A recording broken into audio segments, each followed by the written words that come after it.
चला गया।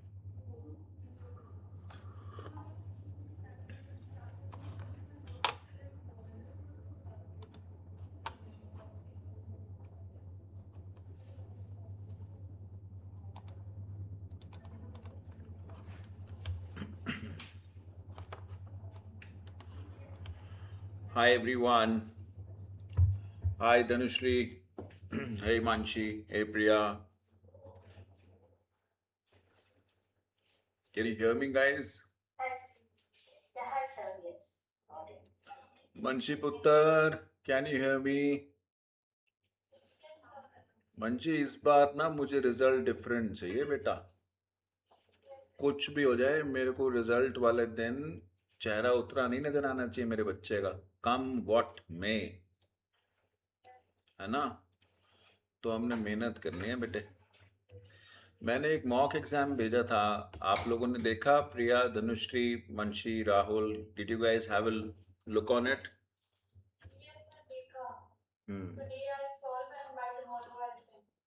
लेकिन करना टाइम्ड कंडीशन में है बेटा।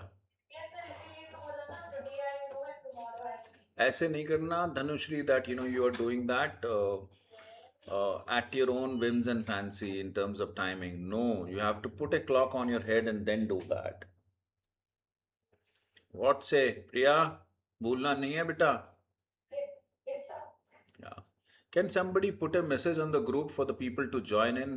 I have not seen, many of the folks have not joined in. Priya, can you do that for me? I think only admin can send the message. All right. Can somebody from FinTram team can get that sent, please?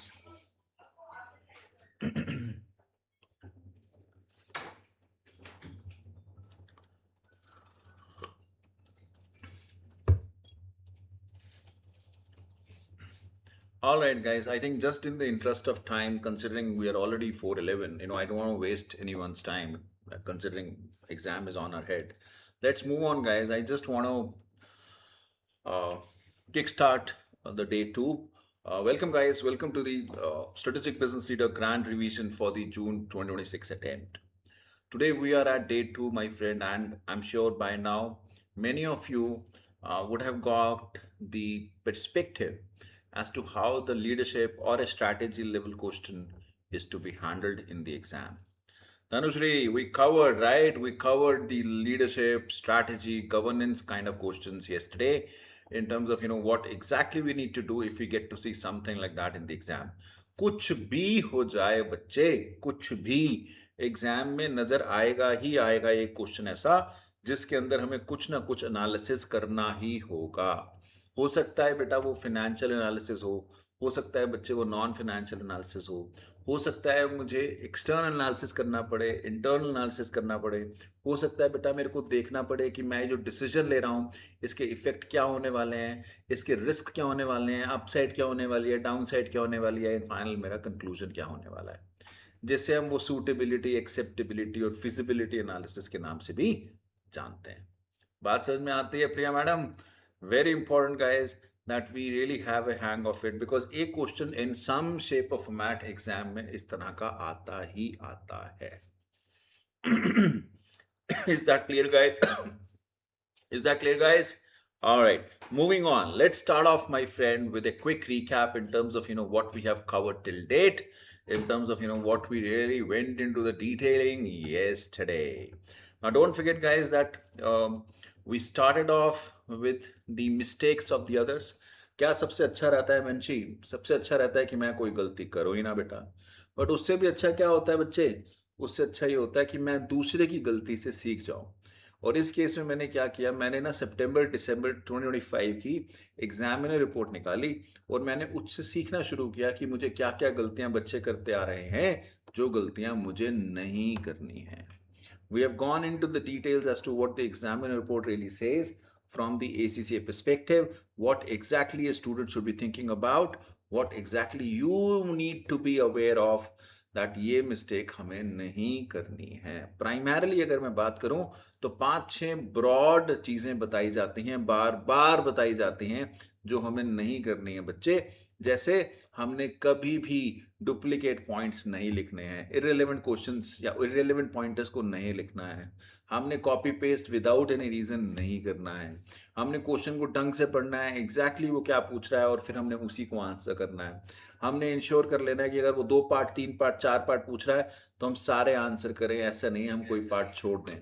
हमने इन चीज़ों को ensure करते चलना है, plus formats देखने हैं, professional skills को नहीं भूलना है, अपनी लैंग्वेज को हमेशा प्रोफेशनल रखना है on the holistic basis. Analysis skill, जिसने स्पेसिफिकली बोला कि मैं सारे के सारे जितने भी मेरे एग्जिबिट्स हैं और मेरा जो प्री सीन मटेरियल है मैं सबका ध्यान रखूं, कोई चीज़ मिस ना करूं, सारे के सारे पॉइंटर्स को मैं क्लब करूंगा और फिर मैं आंसर लिखूंगा। धनुश्री ने कल मुझे प्रॉमिस किया था कि सर प्री सीन मटेरियल मैं अपने दिमाग में रख के जाऊंगी और मैं एग्जिबिट को एग्जाम में पढ़ूंगी और मैं इंफॉर्मेशन को कंबाइन करूंगी और फिर मैं आंसर लिखना शुरू करूंगी। सर मैं किसी भी एक चीज़ के साथ बहुत प्यार नहीं करूंगी, चाहे वो एग्जिबिट हो चाहे वो प्री सीन मटेरियल हो, मैं किसी एक चीज़ के साथ प्यार नहीं करूंगी। ये दोनों मेरे बच्चे हैं, मैं इन दोनों से प्यार करके फिर आंसर लिखूंगी। प्रॉमिस किया था ना धनुश्री कल मेरे को। इस चीज़ को बच्चे भूलना नहीं है, बिल्कुल नहीं भूलना है, very important. Because pre seen material आने के बाद एग्जामिनर बच्चा कई बार बोलता है कि या तो बच्चा या तो बच्चा प्री सीन मटेरियल की तरफ ध्यान लगाता है या एग्जिबिट की तरफ ध्यान लगाता है। मंशी, हो सकता है बच्चे ये गलती आपसे भी हुई हो मंशी, अब हमने इस बार ये गलती नहीं करनी है। बात समझ में आती है? बिल्कुल आती है।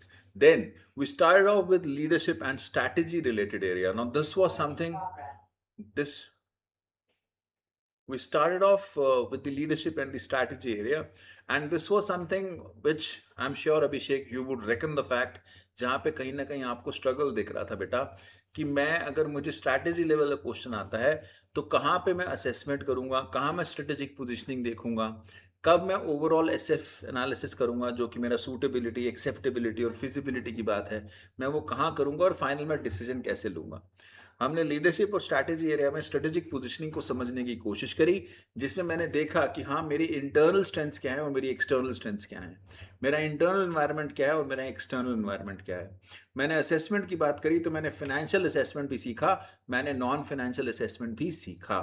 और ऑफ कोर्स जब मैं डिसीजन मेकिंग पे आता हूँ तो मैं बहुत सारी चीज़ें देखता हूँ, मैं अपनी स्ट्रेटेजिक पोजीशनिंग देखता हूँ, मैं ऑफ कोर्स असेसमेंट देखता हूँ, फिर मैं मेरे फंड्स देखता हूँ, एक्सेप्टेबिलिटी देखता हूँ मेरी लीडरशिप की, मैं देखता हूँ कि ये जो प्रपोजल है ये मेरी ऑर्गेनाइजेशन के लिए फिट है या नहीं है, तो मैं स्ट्रेटेजिक फिट देखता हूँ और फिर कंक्लूड करता हूँ। और अगर मुझे कंक्लूड करना है तो मैं कंक्लूड हमेशा ऐसे करूँगा कि मेरा जो पर्सपेक्टिव है वो होलिस्टिक हो, किसी एक तरफ ड्रिवन ना हो।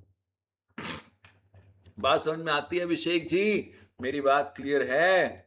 मैं भूल नहीं रहा हूं किसी को भी। प्रिया मैडम कहाँ है हमारी? हाँ हमारे पास है। अभिषेक बात समझ में आती है? आवाज नहीं आई है मुझे। All right. Then we started off with topics that we covered on individual basis. We touched upon the cultural web. ये एक बहुत इंपॉर्टेंट एस्पेक्ट है किसी भी ऑर्गेनाइजेशन को देखने का, कि जब मैं किसी भी ऑर्गेनाइजेशन को देखता हूँ तो मुझे जानना होता है कि कल्चरली वो कैसी ऑर्गेनाइजेशन है, कैसी कंपनी है, कैसी कंट्री है, कैसी इंडस्ट्री है, and of course how can I really impact. Then of course we touched upon how do we really manage the cultural web. There are mnemonics that is being written out here just to make sure that we are not forgetting on this. Remember, if you miss the crops you have missed the bus. You would not do that. You have to know what the cultural web of an organization is and you have to apply UMIS to it to ensure that you are able to manage the cultural web or manage the change and then move on. बात समझ में आती है मनशिप? उत्तर बिल्कुल आती है। Then we did what? We did the pestle my friend. We did pestle in terms of knowing कि हम पेस्टल कहाँ लगाएंगे। हम पेस्टल लगाएंगे जहाँ हमें एक्सटर्नल एनालिसिस करना है, हमें एक्सटर्नल एनवायरनमेंट को देखना है, तो वहाँ हम पेस्टल को लगा देते हैं। पोर्टर्स डायमंड कहाँ लगाएंगे? धनुश्री मैडम बताएंगी। What would be the scenario Dhanushree when you would apply the porters diamond? कहाँ पे? So when we see the industry factors, No, when you're getting into a different geography, When you get into a different geography, different country, different state, then you apply the Porter's diamond. When you're talking about industry, you generally look for Porter 5 forces. You look for, in terms of what kind of pluses and minuses are there from the 5 forces perspective. फिर वो एंस of matrix पे आया जो मुझे बताता है कि हाँ मैं किस प्रोडक्ट को मैन्युफैक्चर करूँ, किस प्रोडक्ट लाइन में जाऊँ, and so on so fourth. BCG matrix मुझे ये बताता है कि मुझे अपना पैसा कहाँ डालना चाहिए, कहाँ मैं अपना ज़्यादा से ज़्यादा पैसा डालूँ या कम से कम डालूँ और फिर उसको लेके आगे बढ़ूँ. Then we touched upon the technical article on the strategic analysis. Abhishek ji मेरे से पूछ रहे थे सर टेक्निकल आर्टिकल कवर होंगे या नहीं होंगे. कवर होने लग गए ना अभिषेक जी, धीरे धीरे सारे कवर हो जाएंगे बेटा जो इम्पोर्टेंट एग्जामिनेशन के पर्सपेक्टिव से. आज भी हम कुछ ना कुछ को तो निपटा ही डालेंगे. then we touched upon the responsible leadership. मुझे बहुत अच्छे से लगता है कि रिस्पॉन्सिबल लीडरशिप एक बहुत इंपॉर्टेंट कंपोनेंट है जो हमें पता होना चाहिए. बेटा एक जो इस बार जून 2026 में क्वेश्चन आया हुआ है, जो कॉन्टेक्स्ट है इंडस्ट्री का, उसके अंदर भी कहीं ना कहीं रिस्पॉन्सिबल लीडरशिप दिखाने की ज़रूरत ज़रूर है. बिकॉज हम हेयर इंडस्ट्री की बात कर रहे हैं बेटा. अगर हम हेयर इंडस्ट्री की बात कर रहे हैं, end of course will cover in detail tomorrow in terms of getting on to the detailing of pre-seen material, but I'm more thinking it from the logic perspective कि बेटा हम हेयर ड्रेसिंग इंडस्ट्री में हैं तो हम किस तरह के हम प्रोडक्ट्स यूज़ करते हैं, किस तरह के हम क्रीम्स यूज़ करते हैं, वो कैसे हमारे को हार्मफुल हो सकती हैं, कितना हार्मफुल हो सकती हैं, कैसे कैसे वो चल रहा है. All of those things have to be kept in mind. Manshi एक और भी चीज़ है बेटा, जो हेयर ड्रेसर्स होते हैं वो अपना जो ये पूरे के दिन का जो उनका आफ्टर कटिंग जो उनका सॉर्ट ऑफ गंध होता है, in terms of the kind of things that they really need to throw out after the entire day. How are they using that? What exactly they have the mechanism in terms of ensuring that the waste is being taken care. I don't know what I don't know right now at this point in time. I'm only throwing off the thoughts, my friend, that responsible leadership talks about each and every aspect in relation to how are you really not impacting the environment. बात समझ में आती है अभिषेक जी? घबराना नहीं है बेटा, कल हम आएंगे प्री सीन मटेरियल के साथ, उधेड़ेंगे, अच्छे से उधेड़ेंगे. So we are not running away from that, but I want to sow the seeds आपके दिमाग में. मुझे वो थॉट्स को जन्म देना है ताकि बेटा आप वो थॉट्स एग्जाम में नहीं भूलो. मंशी पुत्र मेरे साथ है ना बेटा? फिर we did the market segmentation in terms of how do we really segment the market, how important it is for you to have the right segmentation done, what kind of things you need to ensure that segments are relevant for you from the reporting perspective, and so on and so forth. So we touched upon various things as far as the market segmentation is concerned. So far we have reached out here. Any question, anyone, before we really get on to the day 2 and of course start the proceedings of the day? Anything that you have, my friend, that you want to talk on till date in terms of what all we covered yesterday? Anybody? Anyone? Manji, Priya, Rahul, Dhanushri, Abhishek, Mona, anyone? कुछ पूछना है बच्चे? कोई thought, anything? प्रिया बेटा? Nothing from it. All right, good. In that case, let's jump on, my friend. Jump on to what we have now. This is something I just wanted to start the proceedings of the day with. I just thought to give you a color in terms of what is that we're gonna be covering tomorrow. We have an SBL pre-seen material out for June 2026 attempt now, which is of Dennis and Coco. We all understand that DKK is one of the third largest player in the hairdressing business in the country of Kaland. The company was established 40 years ago by husband and wife. I could correlate to this fact, my friend. FinTram was also being started off with husband and wife. So we both started off FinTram, 6 years back. So far so good. We are still not third largest player, but God knows, what we would do over a period of time.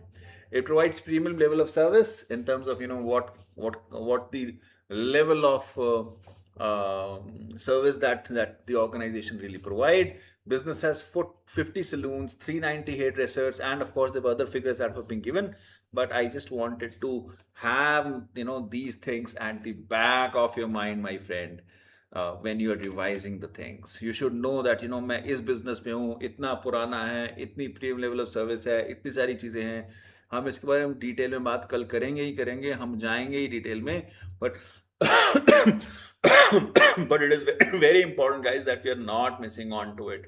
We know that this is really important, that मैं जब question भी पढ़ूं तो ये सारी चीजें मेरे दिमाग में इन सम शेप ऑफ फॉर्मेट होनी ही चाहिए.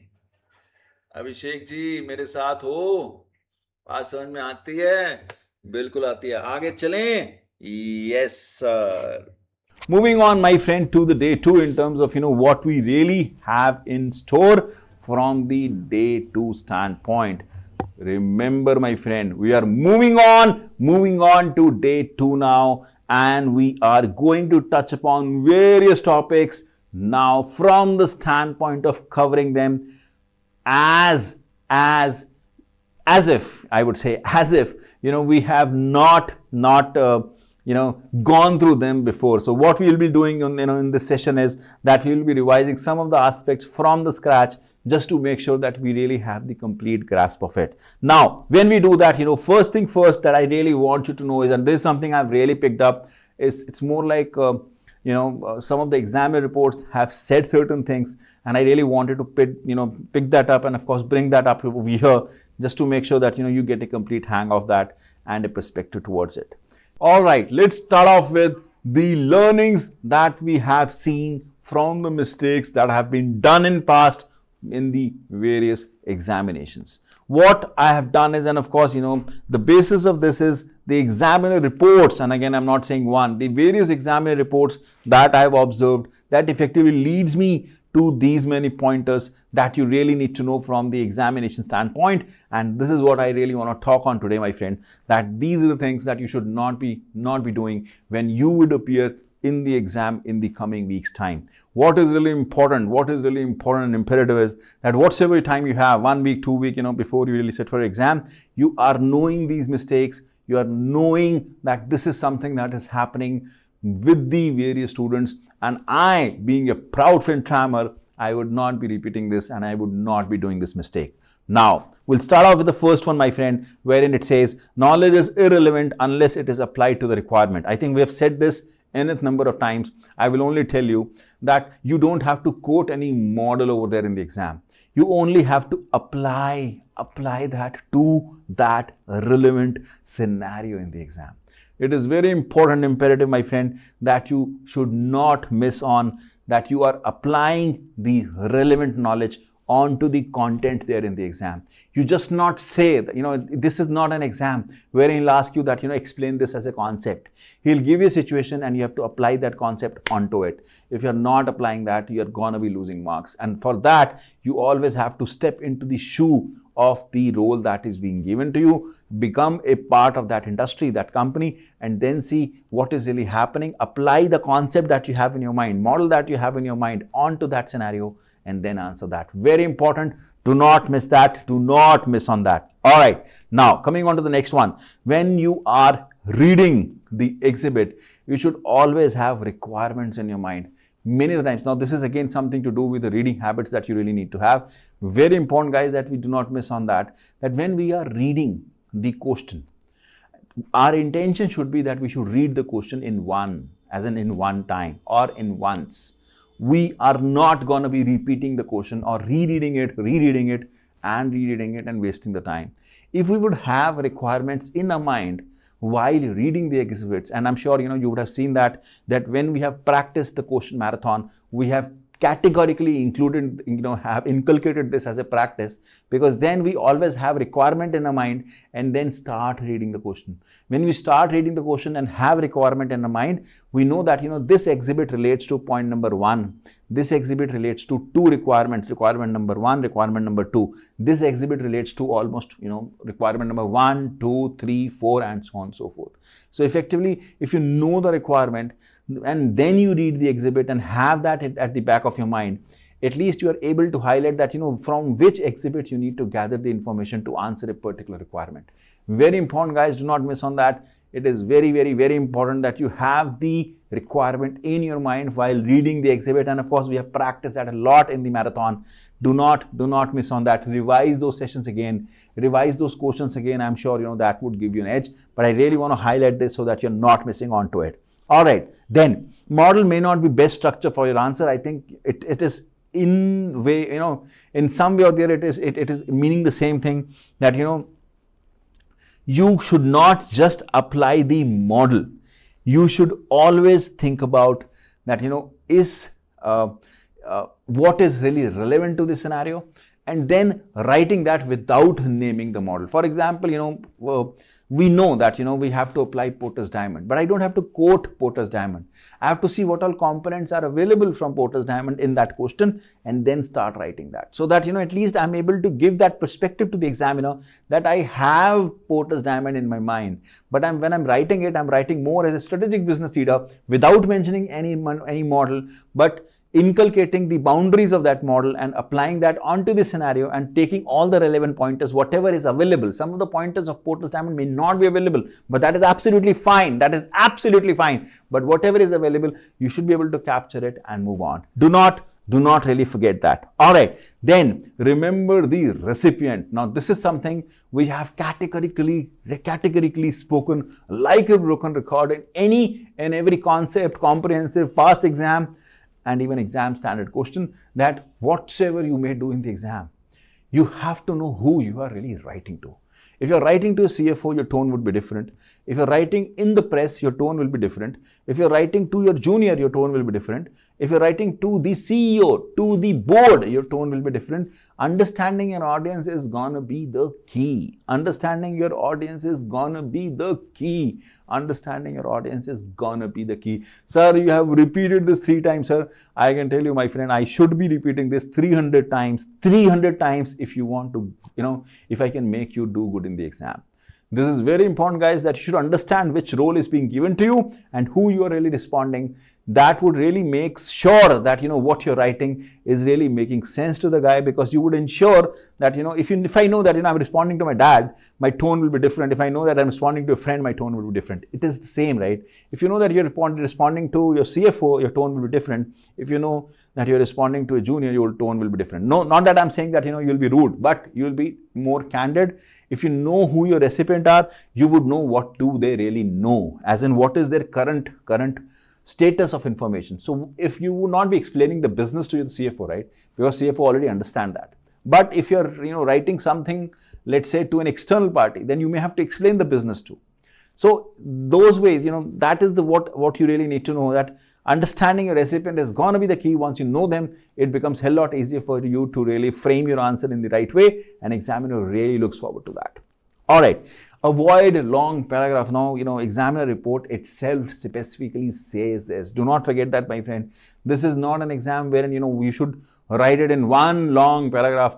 At least 3-4 lines paragraph is good enough. Write it 5 paragraphs. Have good headings to it, and next pointers that is coming up is of heading only. Write good headings to it, and that is gone away. You should not be using long paragraphs. Please, control V, control U. You should not be using long paragraphs in this exam. Head paragraphs, clearly, I think I've already said it, that you should have right headings of your paragraphs.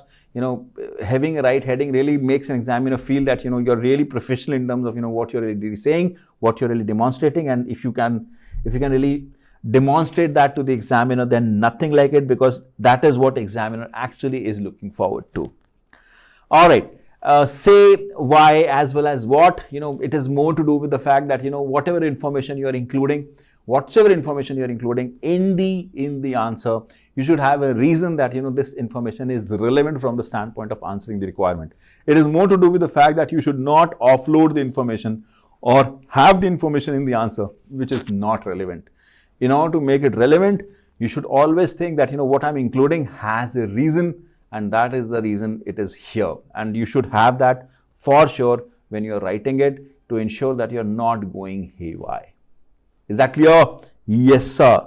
Now, what's different is what's important. This again, I would say, we have really spoken it, many times. In fact, we spoke on this yesterday also, that I always say that, you have to step into the shoe of the person or the role that is being given to you, or the industry that is being provided to you in the question. For example, if you are writing or dealing with a scenario wherein you're dealing with the construction industry, now you know that you need to see as to what really happens in the construction industry. If you're part of the car manufacturing industry, you step into the shoe of car manufacturer and see through as to what really happens over there. Every industry has a different issue, different concern, or different ways of dealing the things. Once you'll step into their shoes, then that would be more relevant for you to get to the right answer. And that's where what is different is important. Let's say you're answering a construction industry, and on the other side you're answering a gymnasium industry. Now the concerns of both the industry will be different, nuances are different, economies is different, customers are different, and so on and so forth. So when you'll step in over there, you know what is different, and your answer would automatically be in that direction. So what is different is really important. Step into that shoe, step into that industry, get in over there, have that in your blood, and then start answering, because that would really make you feel differentiated over there. Is that clear? Yes, sir. All right. Now, FM for figures, it is more like, you should be a financial manager for the figures. I think it goes without saying. What it exactly means is that you should certainly demonstrate your understanding over the financial numbers. Of course, you need to know the non-financial aspect too, but from the financial aspect, they really expect you that you are the real financial manager. You are able to do the cost benefit analysis. You understand NPV, you understand IRR, you know what really goes on to the profit side of it. You know what the cost is, you know what the revenue is, and so on and so forth. You should know and demonstrate your financial management expertise over there in the exam, come what may. Skill not being rewarded can be valuable, which is more like, any general professional skill that is being mentioned, all the general professional skills that you really need to demonstrate is gonna be important. At times, he may ask you one of the professional skills, but that may warrant that you have to do more analysis. For example, you probably have to apply or give a commercial acumen in a question, or apply a commercial acumen as a professional skill in a question. But for that, you may have to do detailed analysis. So effectively, you're applying two professional skills onto one question. But expectation is that you would only be showcasing the commercial acumen. So at times, what would happen is that, the complete detailed analysis, the more you would get into it is going to be relevant for you to get to the right answer, and so on and so forth. So skill that is not being rewarded also can also be important, and that is what you should certainly be having at the back of your mind when you're really sitting for exam. Is that clear? Yes, sir. Now these 10 pointers, my friend, what I have really gathered, all these 10 pointers are somewhat taken up from the ACCA examiner report. And I can tell you, after reading various examiner reports, that most of these pointers are very much relevant for any and every exam. And for you to really do well in the exam, you should not be missing on these points, come what may. Is that clear? Yes, sir. Now coming on to the topics that we really wanted to cover, more from the standpoint of what I really want to cover as an areas in the syllabus. We are going to cover today the organizational management, reporting, internal control, and risk related areas. We'll also be covering technology, project, and disruption related areas today, just to make sure that we completely have a grasp of it in terms of what really happens in these syllabus areas. Again, we have taken the broad pointers, my friend, not without that we this session can really replicate the entire full course. Do not forget that this is more like a refresher for you to really revise the concept with me, and of course, have a complete hang off as to how you can hit exam in the best possible way. All right, moving on to the organizational management, reporting, internal control, and risk related areas. What I've done is, I have reviewed various exams, and of course these are like some of the examples over here. It is more like an illustrative list, it is not an exhaustive one. That really tells you that risk as an area is there in the exam. In every exam you would find one question on the risk wherein he would give you something in relation to risk that you really need to assess, you really need to suggest, you really need to mitigate, you really need to identify, and so on and so forth. So risk is something that is always there in the exam. And then comes the internal control. You would see many questions in the exam that really talks on what the internal control of an organization is, how it should be, kind of weaknesses that they have, kind of strengthening that you need to do, and so on and so forth. So that is again something that is very much versatile in the exam. And then comes the management and reporting. Of late, I can tell you, of late they have stopped, or they have reduced I would say reduce is the right word. They have reduced, taking this topic, on the exam plateau. They have not been, asking integrated reporting in last 2, 3, 4 attempts. But, this is one of the area that can be heavily tested, my friend. Do not, miss on that. I'll not be surprised if you get a question, on integrated reporting in the very next exam. Remember, my friend, some of the current technical articles that deals with sustainability, that deals with responsible leadership, really circles down to the fact that management have to start doing integrated reporting, and hence I'll not be surprised if you would get something on integrated reporting in the upcoming exam too. So do not undermine the importance of this. All right, moving on. What we'll do today, my friend, we'll start off with the risk in terms of what you really need to know from the risk side of it, as to what you really need to know from the risk identification, risk management, risk control, risk aspect at large. We will touch upon that, and of course we'll get into the details. Now, if I really start off with risk per se, in terms of what the risk is all about, we really know that we are going to take care of risk versus return ratio in any and everything that we do. We also have to always think about identification of the risk at the appropriate time. We'll also have to think through that what kind of risk we are always exposed to, whether it is strategic risk or operational risk per se, and then what kind of risk management aspect that we really need to have. And of course, COSO framework is something that is any which way is very heavily tested, because you may get to see something in the exam that warrants you to think about what you should be doing from the COSO framework standpoint. All right, if I really talk on the risk and return ratio, this graph really says it all in terms of what you should be doing. We know that if risk is low in any kind of project, any kind of process, and the reward is also low, then what we do is that we keep doing what we're doing. We do not really bother in terms of doing anything more onto that front. However, if the risk is very high and return is low, we avoid that kind of a project, we avoid that kind of a process. That goes without saying, sir. It's a basic risk reward theory, sir. We understand that goes without saying.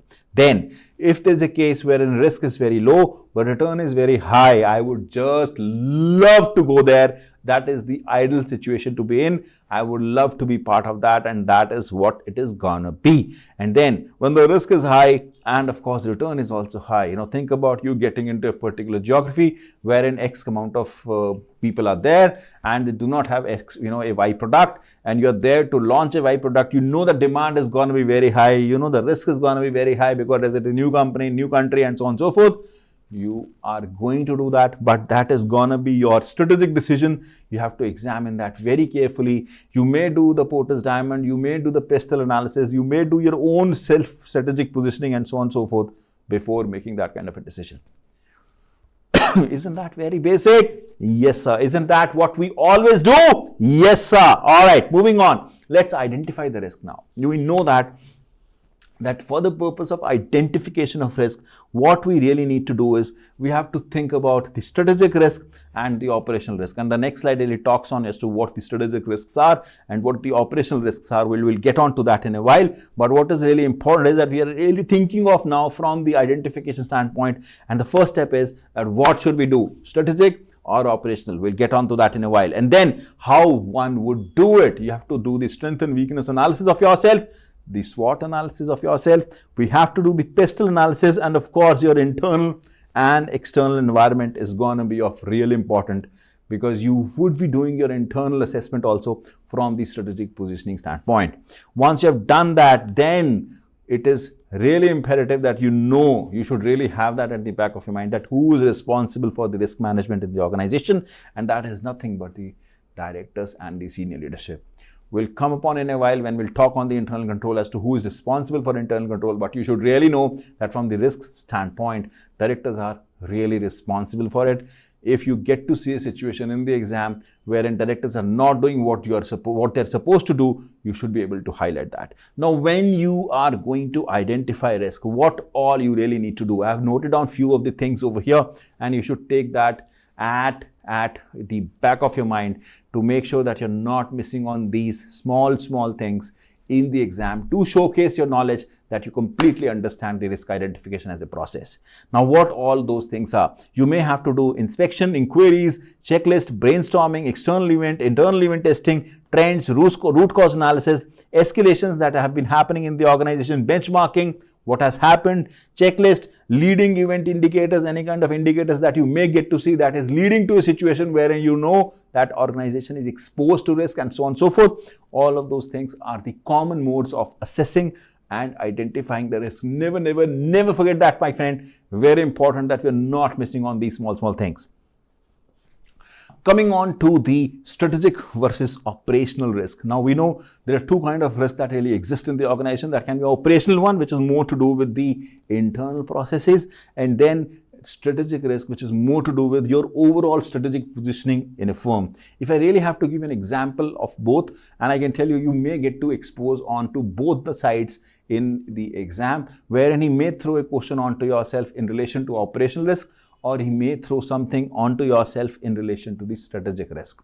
If the strategic risk is that you may have an outdated technology with which you're working at, and of course the last exam that we have seen, they had a question wherein the technology that was being used was outdated, and of course you had to understand the risk in relation to it, both from the business standpoint and also from the organizational standpoint.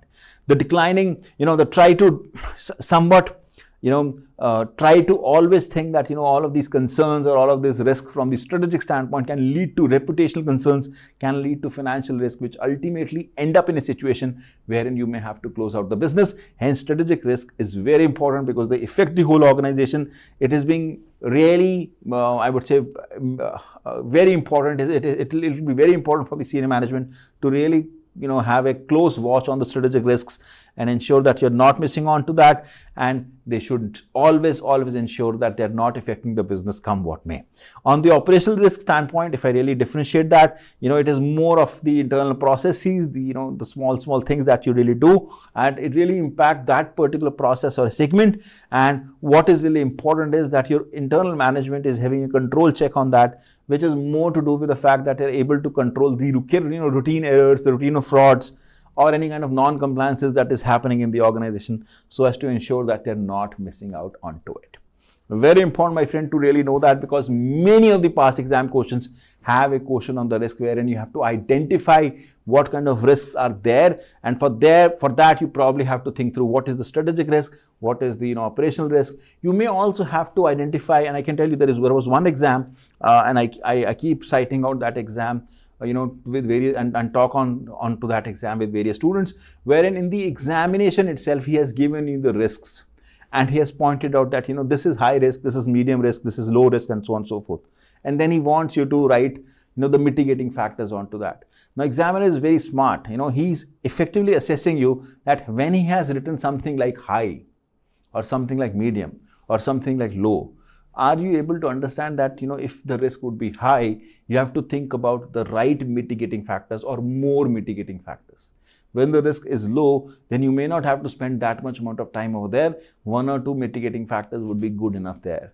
That is how examiner at times tests you, because he gives you the degree also, or he may gives you that this is strategic risk, this is operational risk, and then you have to write what is right over there in relation to that particular risk. Whether it is strategic, whether it is operational, you have to write it over there. Is that clear? Yes, sir. Coming on to the COSO framework. Now, this is more to understand, my friend. I'm really I don't want you to, just cram it up, but COSO framework is important for having a good enterprise risk management system. This can be a good tool for you to suggest if you get to see some kind of a gap in the risk management of the organization. You should know that COSO framework really deals with strategic, operations, reporting and compliance on the one side of it. So effectively covers anything and everything that is related or that can go wrong, and on the other side it covers all the subsidiaries, business units, divisions, so just to make sure that it has the holistic coverage. And what really happens in the enterprise risk management framework is that you start off with the objective setting, that you have the right objective as to what you should be doing from the risk standpoint in terms of what is to be controlled, what is not to be controlled. And then when you do that, you come on to the event identification, wherein you identify as to what event has led to the risk that we are getting exposed to, or what events can lead to the risks, and so on and so forth. So you would identify that, you would understand and do the risk assessment as to what all things can go wrong, and then you would understand that this is what I really need to have a response for. So you would, of course, considering the risk that you have assessed, that this is high, medium or low, you would devise that what would be your response in that particular scenario. That is nothing but there is a response. Once you have done that, then you will come on to the control activities in terms of strengthening what kind of internal controls that you would need to have to ensure that those risks are being taken care. And then comes the information and communication in terms of having a regular communication in terms of what is really happening in the organization and what should be happening in the organization. And of course, that dissemination of knowledge has to happen across the organization so that anybody and everybody is aware of in terms of what can go wrong and what they should be doing in the scenario like this. And last but not the least is the continuous monitoring that has to happen in the organization at all the levels to ensure that there is nothing that is being missed out, and anything and everything that is getting missed out is getting reported accurately to the audit committee, to the leadership, to the risk management team, and so on and so forth, so that nothing is being missed out. That's what the COSO framework is all about. That's what enterprise risk management is all about. You may have to give this back to the examiner if you get to see something like this coming your way, wherein you have to suggest the right ERM components. Is that clear? Yes, sir. Now, I do have one more slide on the risk, my friend, that effectively talks on how to answer the risk question. Remember, I told you just at the start of this revision session itself, as in we started off this yesterday, and we started off with this premise that we would be understanding what kind of questions can come on these areas. Again, these are just the illustrative examples, not the exhaustive ones. He may throw something differently also at yourself. But if you get to see a risk question, what should be your methodology or your way of answering it? You should certainly think about identifying the risk, whether it is strategic, operational. You have to think about that. Once you have done that, think about the risk management, piece as to what all risk that you would want to manage and control, not anything and everything that you would want to control. You would understand this is low, medium, high, and then you would decide what kind of risk action you would really need to have. Ensure that there is a right risk reporting and monitoring system available. If not, always suggest that. I've seen this in many of the exams that risk reporting and monitoring system had a gap. If there is one, recommend that always. And then few areas that I really want you to look forward to, and this is more me coming from having a CFO hat. I can tell you that many of the times he wants you to assess and identify the risk, and that is where what you really need to do is that you really have to have an FC biker mnemonic with you. Now, FC biker is nothing but a financial controller, which I used to be at one point in time, and I have always been a biker. So financial controller who is a biker over here can really take you out from the sea of risk, and that is what you really need to know. Wherein F stands for fraud risk, it's something that you should look forward to. C stands for competition risk, you should always look forward to. B stands for business continuity risk. I stands for information security risk. K stands for key person risk. E stands for environmental risk. R stands for reputational risk, and R stands for reporting risk. Not all of these risks would be there in the exam, my friend. But if you know the FC biker, at least your mind will tell you that I have to look forward for these risks. And these are enough risks that even if you will take like 4 or 5 out of this and have cited out that, there in the exam in terms of that these are the risks that are relevant for the particular scenario. This is what it is, and this is what the mitigating factor is. You're out, my friend. You would get what is needed from the purpose of really doing well in the exam. Very important that we do not miss out on the FC biker concept. Very important. Is that clear? Yes, sir. Coming on, my friend, to the internal control and audit. Now, this is again something to look forward to, because once you have done the risk, then comes the internal control and audit piece of it, that what you should be doing from the control aspect. Now, if I really talk on the internal control and audit, you really have to know what is the objective of the organization, what all roles and responsibilities have been, and of course, what all are the components of the internal control. If you really talk on the internal control, all the things that I just mentioned are going to be very, really important things. You should know the objectives, and you should know the risk and, somewhat roles and responsibilities. You should know, the somewhat somewhere, what kind of components are there in the internal control. We'll check upon that in a while. And of course, we should know who all are the responsible parties. Now, this really shows a lot, my friend, in terms of, who all will be responsible. And you should really have this at the back of your mind, because many of the times, I can tell you, many of the times, examiner really plays around with us on this thing. He would give you a scenario in the exam wherein there is an internal control which may or may not be working fine, and then he'll be asking you that who would be responsible for what. And that is where you really need to be sure that board is responsible for maintaining a sound internal control. Board is responsible for maintaining a sound internal control. Board is responsible for maintaining a sound internal control. So 3 times you have said, because I am telling you, my friend, this is something that is very heavily tested. Board is responsible for maintaining a sound internal control. Do not forget that. It is the board's responsibility. Get that, sir? Then, directors should implement a sound system of internal control, which should be reviewed and on a regular basis. Board is responsible, directors implement. Board is responsible, directors implement. Do not forget that. He tries to praise you around in the exam. We are FinTrammers, sir. We are not going to be letting you do this. All right. Moving on, the kind of control components that you have, the components of the internal control. You have the control environment, my friend. And again, this is more to do with the fact that, what kind of activities are being done in an organization. Control environment is more like a tone from the top. What kind of ethics and the values that organization really has is really imperative and important for you to really know. And most of the control environment things would be there in the introduction itself. In fact, the pre-scene material would also have a lot, my friend, that really tells you in terms of, what kind of control environment an organization has. Maybe, may not be, if it is not there in the pre-scene material, then the background information that you would see in the exam certainly will cite out that, what is the philosophy of the management at large. Then comes the risk assessment in terms of, what kind of risks, an organization has identified, and what is the somewhat somewhere, how they have been considered, what kind of things they have really been doing from the fraud standpoint, error standpoint, what kind of control activities they have, again, is a part of internal control components, in terms of having a maker and a checker, or having the right controls being in place from the authorization standpoint, from the responsibility standpoint is going to be the key. What kind of information communication channel they have, how strengthened they are from the perspective of sharing the information right from the scratch to the top. Again, what kind of monitoring activities, what kind of monitoring they have on the ongoing basis, so that, things are not going wrong. Components of internal controls are very important if you're really suggesting something to happen at the client end or at the company's end to ensure that they have a good internal control. You should know this by heart, my friend, because this may come your way wherein you have to suggest something from the controlling standpoint. Is that clear? Yes, sir. Coming on to, my friend, the kind of questions that I've seen coming on the internal control.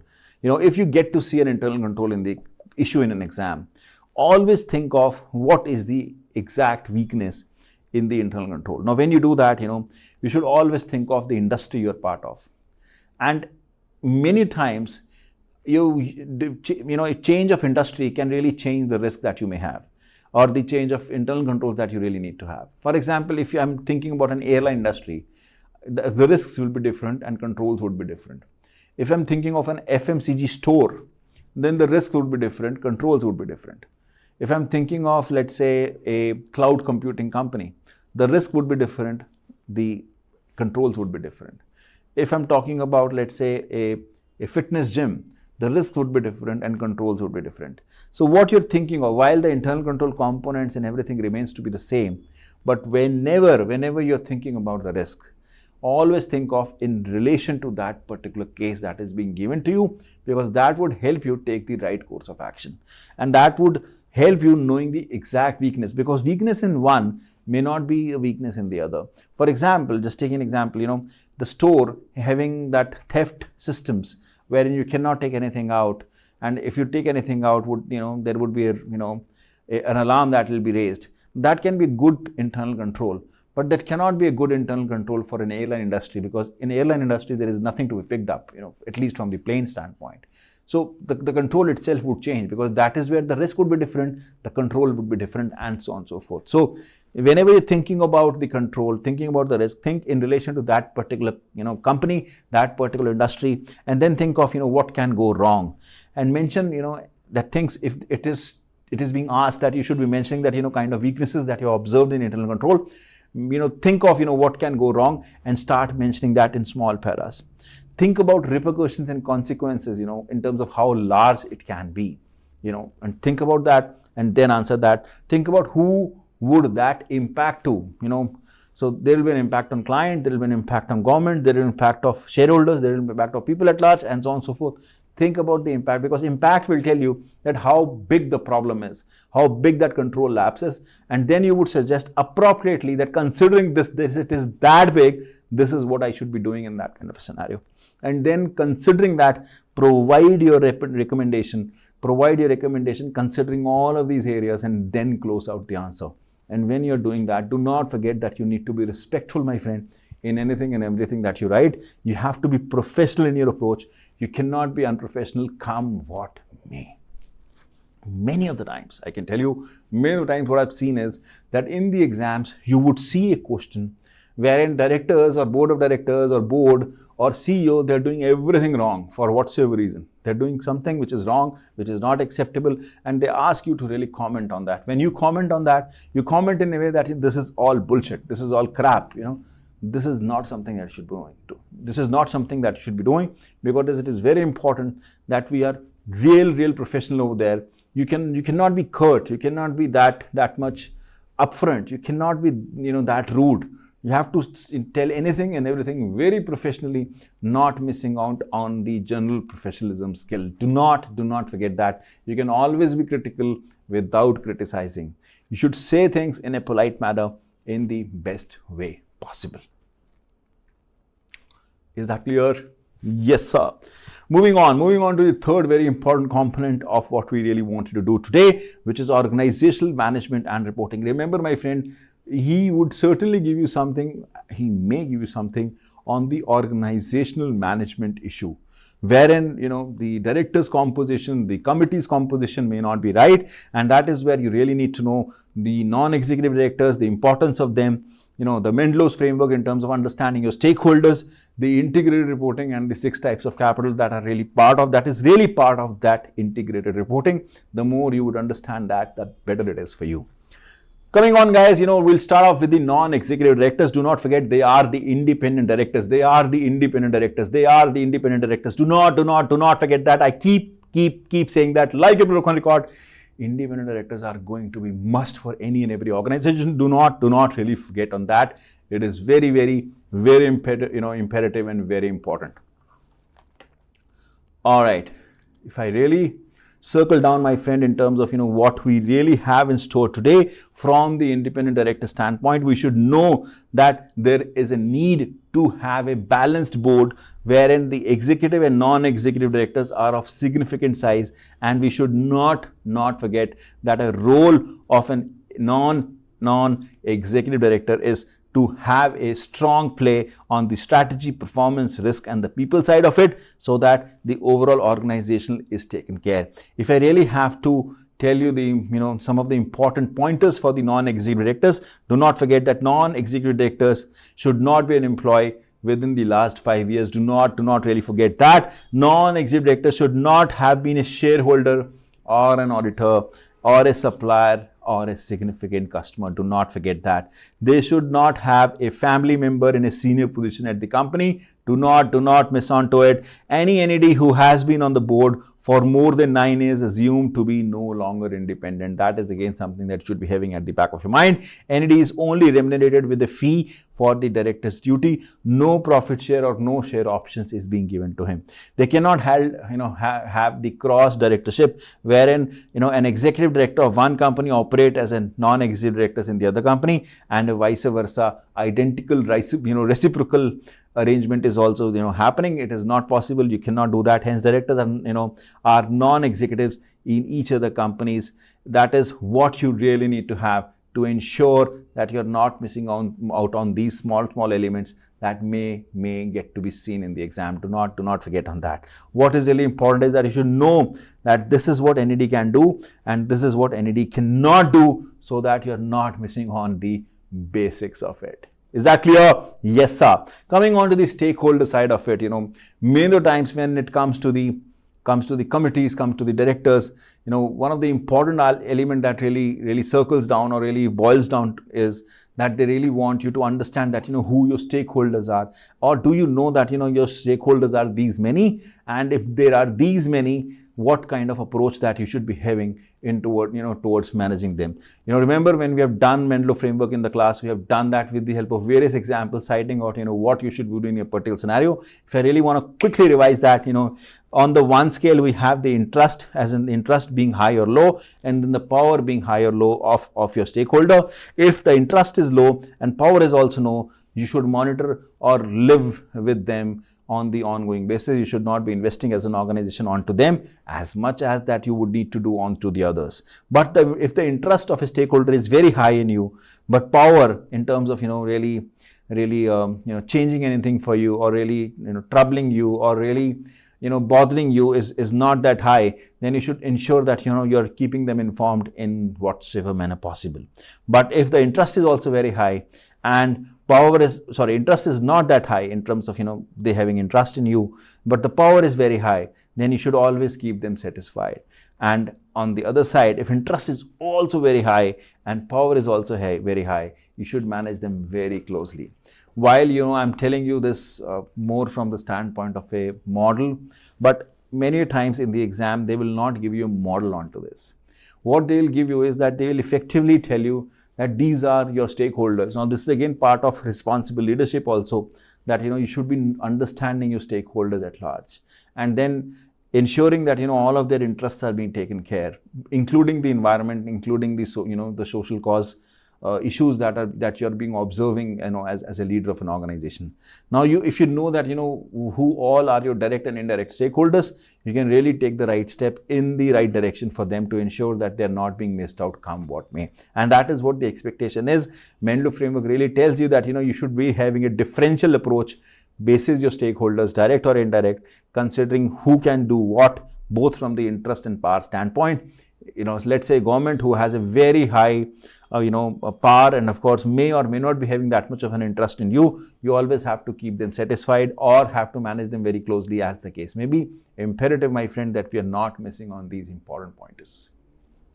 Is that clear? Yes, sir.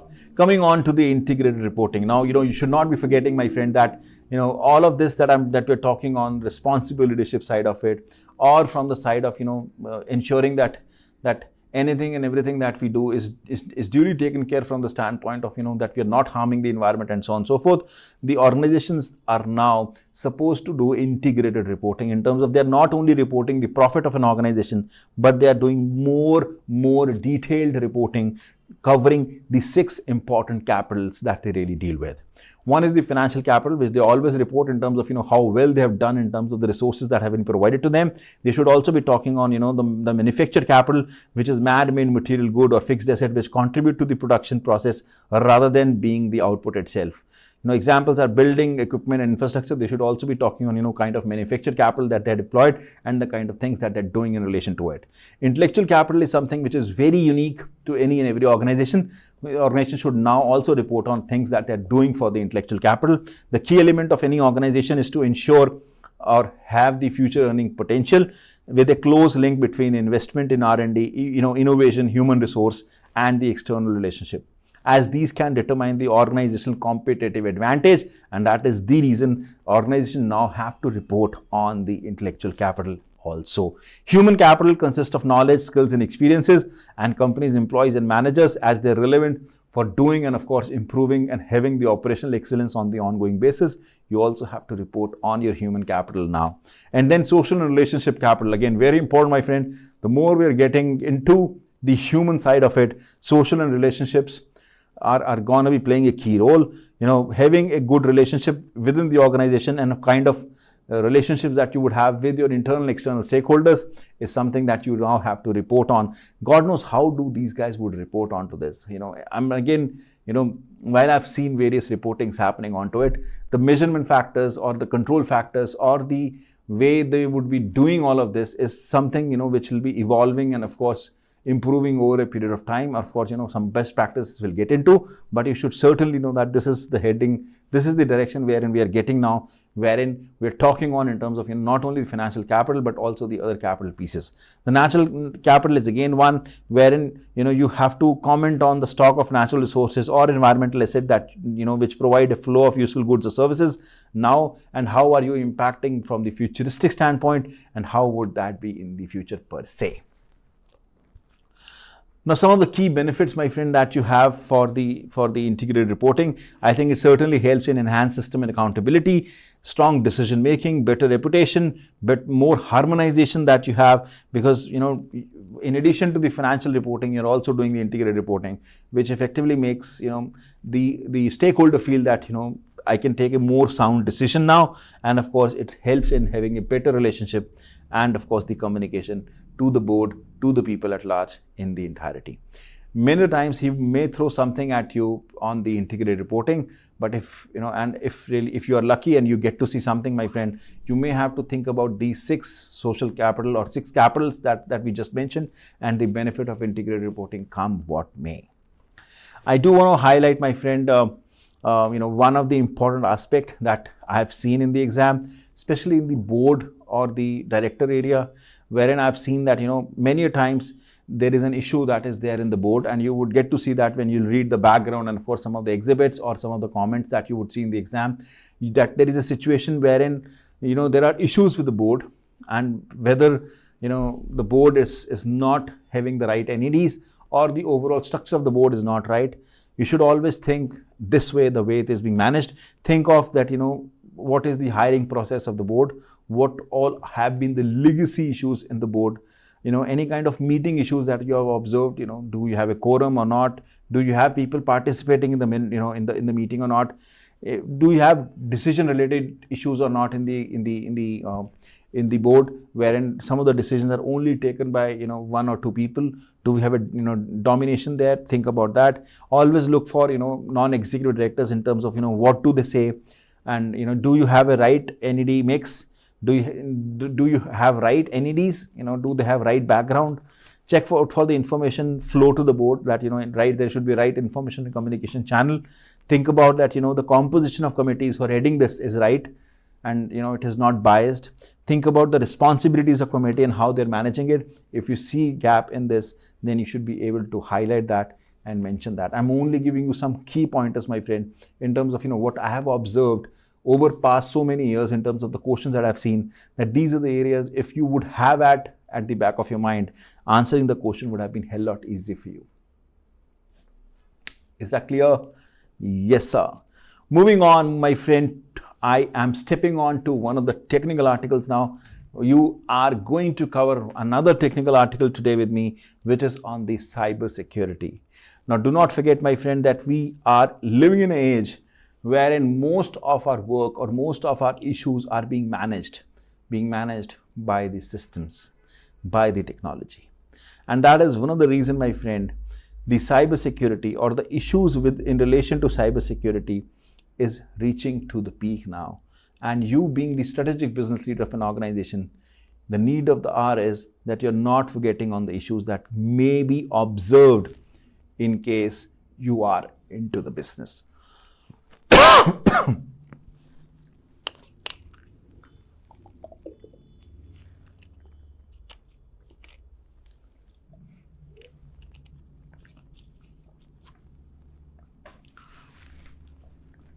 The technical article on the cybersecurity really explains you, my friend, as to how crucial it is for you being the strategic business leader to demonstrate that you have the understanding of it. Do not forget, my friend, the awareness of cybersecurity risks have increased, no doubt, but still there is a lot that you really need to do to ensure that people really understand that as to why cybersecurity needs a special attention.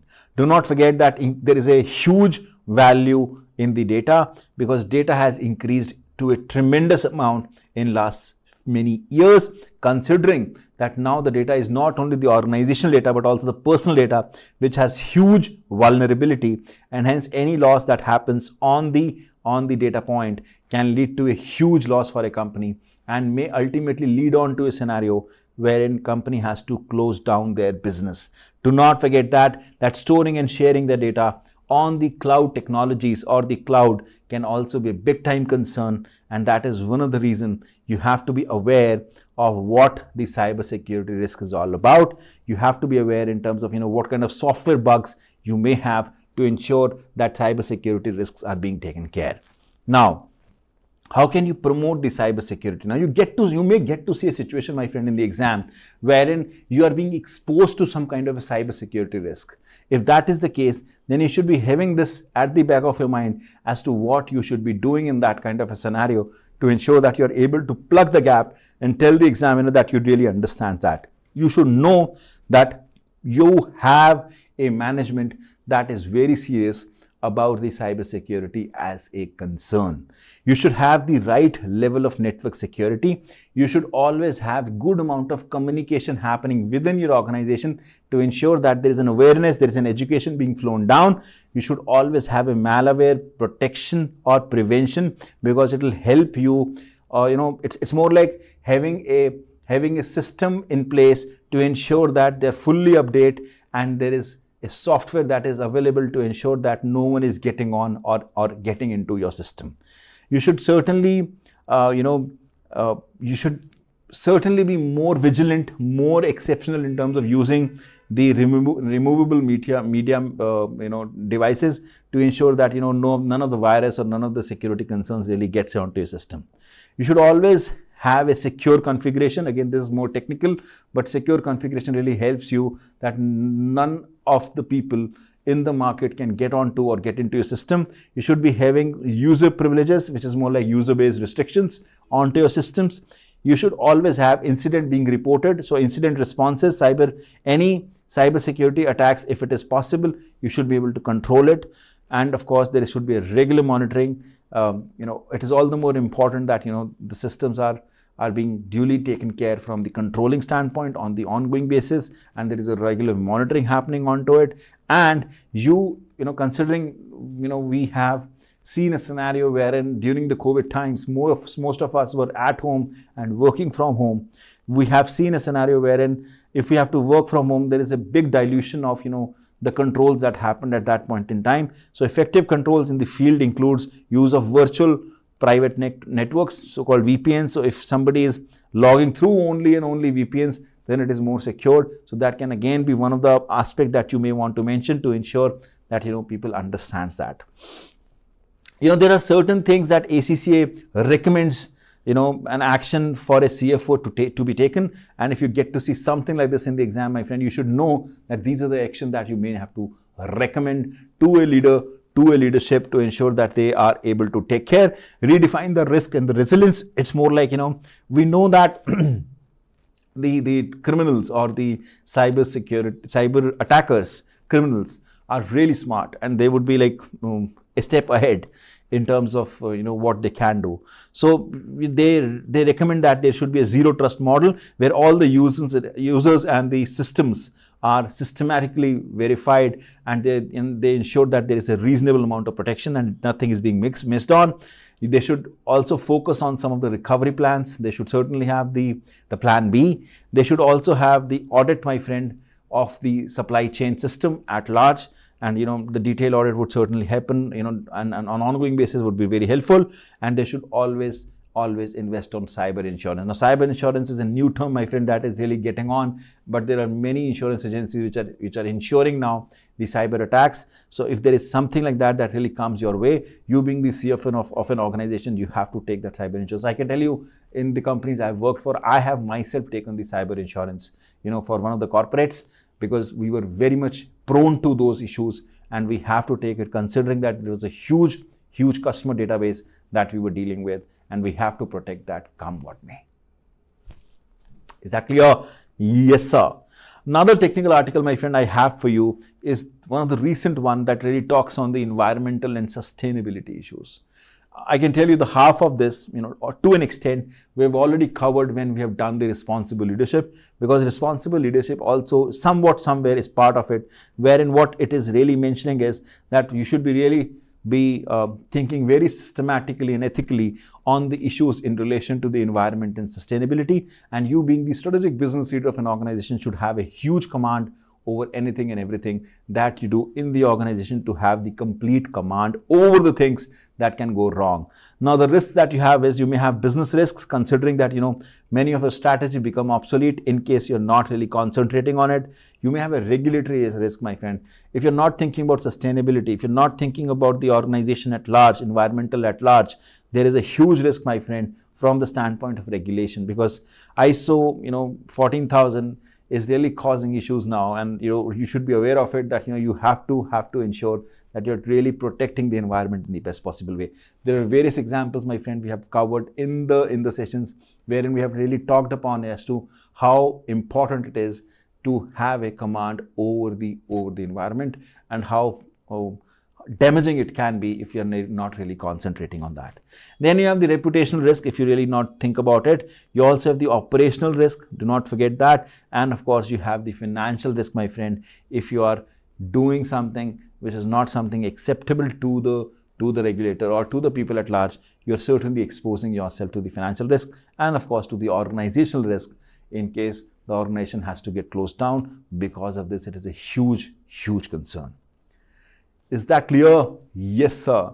Now, do not forget, my friend, that the importance of these risks or the importance of these areas are so much that you effectively get into a situation that if you're not concentrating on the environmental areas or on the sustainability areas, now is a time wherein many of the organizations have to either pay huge amount of penalties. And we've discussed with at length in our classes that British Petroleum or the other organizations who have not done well in terms of protecting their things, or protecting their I would say deliveries, they are landing up in a situation wherein they're paying huge amount of money to people, to the organization, to the regulators, and so on and so forth. Hence, it is all the more imperative, my friend, that people are understanding that what is really needed is that there is a important element, that is environment and sustainability, that is to be considered in anything and everything that they do. Is that clear? Yes, sir. Some of the tips, my friend, that I have more from the component standpoint as to if you get to see a question in the exam that really circles down to the fact that you are seeing an environmental issue or you're seeing a sustainability issue, then what should you be doing in that kind of scenario? Do not forget, my friend, that one should be reading the question requirement first in this kind of a scenario as to what the question really says. You should spend on time in terms of understanding what kind of sustainability issue that may have. For example, if it is a petroleum industry, and you have the oil rigs flowing, under the sea, you have a sustainability issue from the standpoint that if that oil is getting leaked, it will be not only be, impacting the entire fishes and the underwater, animals or reptiles or, the living creatures, it'll certainly be, a huge risk to them, but it is also a huge risk to the people who will be using that water, and of course all the human beings who are somewhere getting impacted by that directly or indirectly.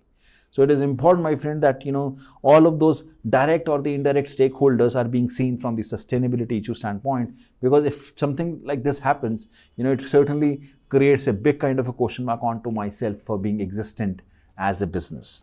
Mention the issue, and of course, what is the way out. If you get to see a situation wherein you can cite out that this is the way out, do mention that. It is important, and just go beyond the financial profits. As I said, financial profit should not be the end. You should certainly go beyond that and structure it, my friend. Structure it in a way that you can think of it somewhat conclusion or a recommendation, be very, very responsible and sustainable, because examiner really likes it.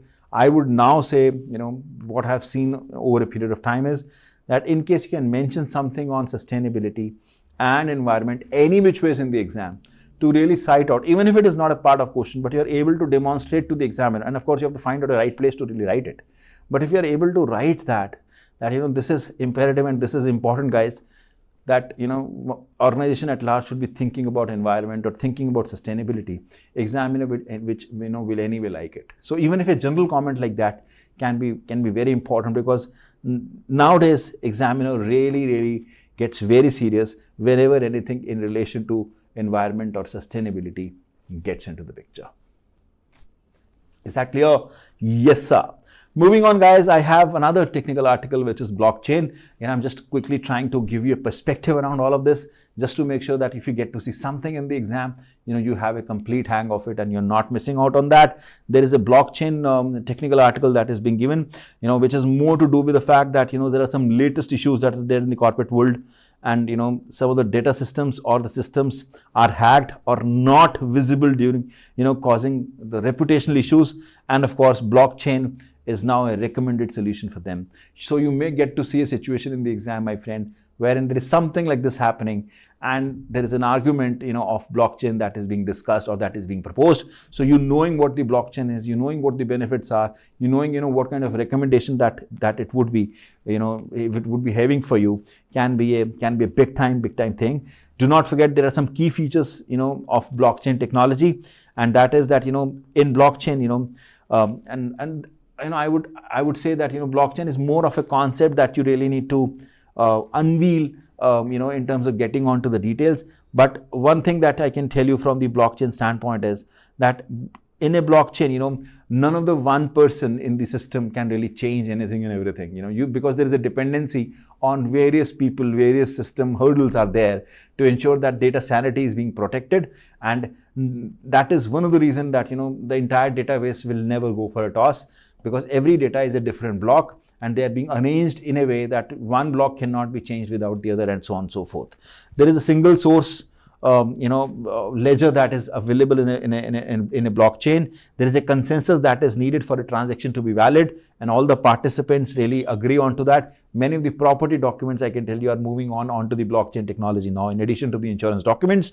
The origin, which is more of all the participants know what where any asset or transaction has got originated from. There is an integrity element of it. There cannot be any participant who can meddle with the transaction or play around with the transaction without having the right consensus being available. And that is one of the reasons why blockchain has become very incredible in terms of security.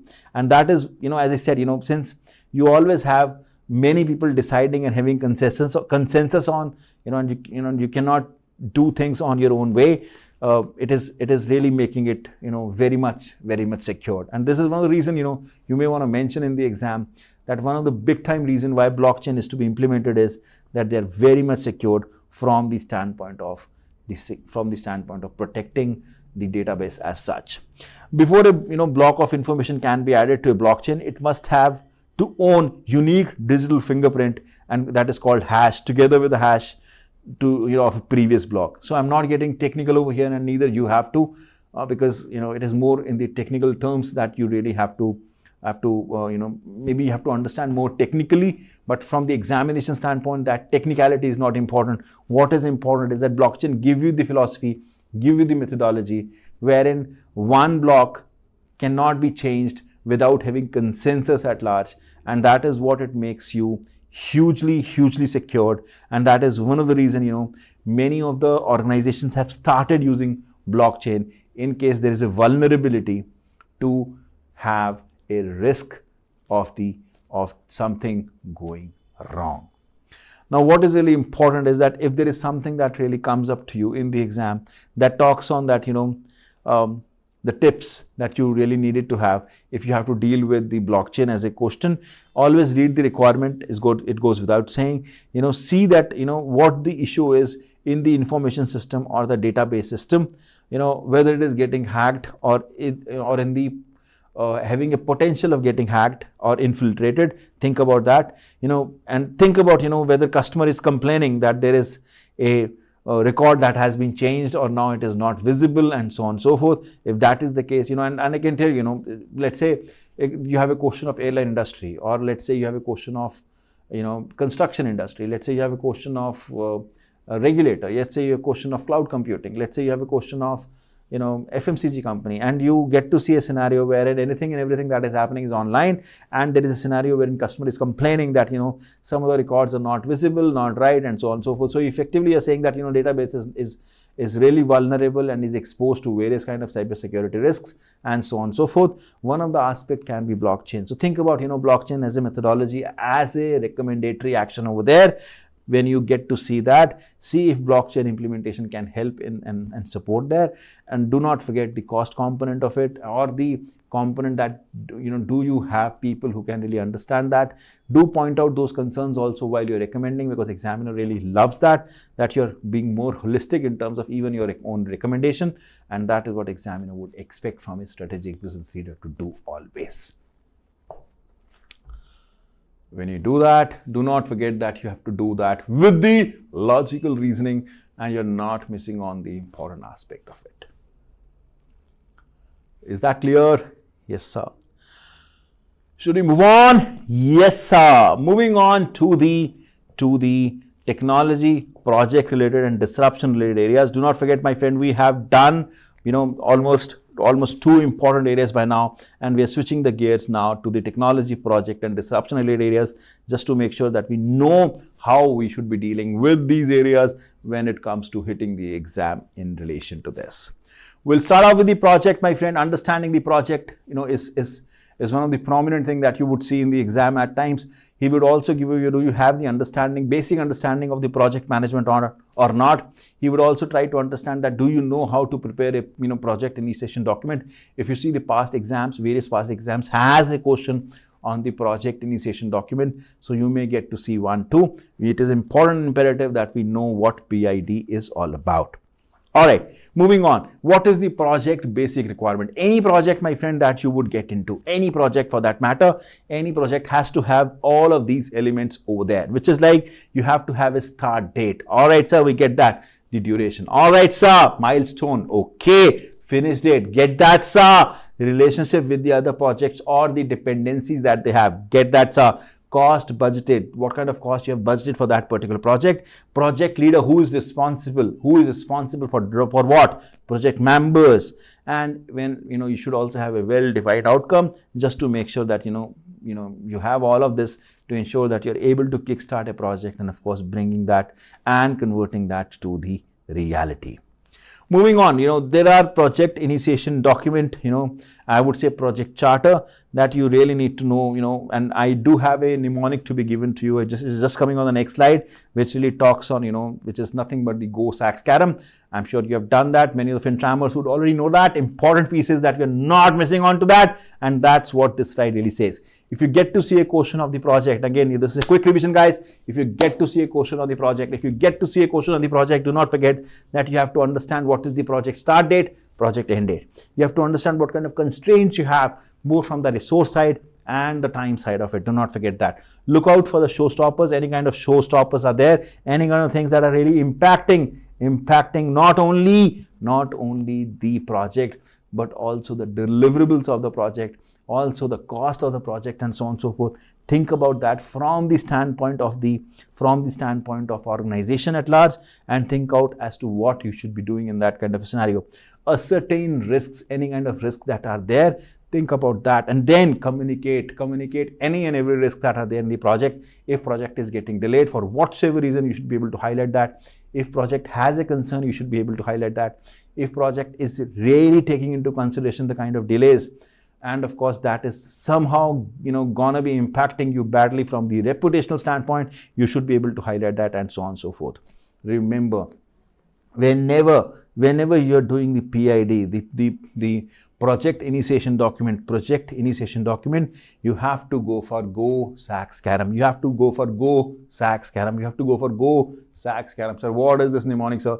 I want, many of the times I've seen that examiner has asked you to prepare a project initiation document. Now, in order to prepare a project initiation document, you should know that you are going to have Go SACS Caram to be included in that project, wherein G stands for goal. You have to know that what is the goal of an organization. You should know the objective. You should know the scope of the project. You should know the assumptions that you have taken in that project. You should know the business case of that project. You should know the stakeholders, direct or indirect, of that project. You should know the constraints that are there in that project. You should know the approvals and the sign-offs that are there in the project. You should know the reporting that would happen in this project. You should know the risks that are there in the project. You should also know the monitoring that has to happen for this project and who is responsible for that. Go SACS Caram is the mantra to really hit the PID in the right way, because if you would know this, it may be possible that some of the items are not available to you in the exam, but that's fine. But if you at least know this, that this is all that is to be included in the PID, it will be very helpful for you, to my friend, to ensure that you're giving examiner exactly what he needs. We are proud FinTrammers, sir. We are not going to be forgetting that. I'm loving you, my friend, for that. And that is what you really need to know. That is what you really need to have at the back of your mind. You should not be missing on to this, because this is really, really, really important from the examination standpoint. Is that clear? Yes, sir. Should we go ahead? Yes, sir. All right. Moving on, my friend, we have disruptive technologies coming in. We cannot survive in any and every organization, or I would say in the current scenario, till the time we are able to strive and thrive with the turbulence that is happening on account of disruptive technologies. And that is what we are going to deal with. That is what we are dealing with on the day-to-day basis. Very imperative and important, my friend, that you're not missing on to things like e-businesses, evolution, benefits, barriers, e-marketing, 6 I's, and so on and so forth. We all know this. If I really have to quickly revise this, there are various e-businesses: B2B, B2C, C2B, and C2C. Some of the examples we have already cited out over here. You really have to know that and do not miss on to it, because there are various e-businesses, junctions or functions that you really have to deal with, and some of them are being categorized over here. If I really have to tell you the e-business evolution, most of us would understand that any e-business can be only and only evaluated, if we have a right web presence. That is the basic premise for having a good business. You should certainly have a right internet or internet for yourself. You should be having any kind of a buying and selling happening. It's more like any kind of e-commerce thing that is happening. And you should certainly have somewhere the management, the processes, the overall business applications to really manage the transactions and having the right monitoring being done. And last but not the least is that your management needs to be somewhere ensuring that they're transforming the business at large, and they're transforming the current businesses and embedding the e-businesses into it, just to make sure that they get the full benefit out.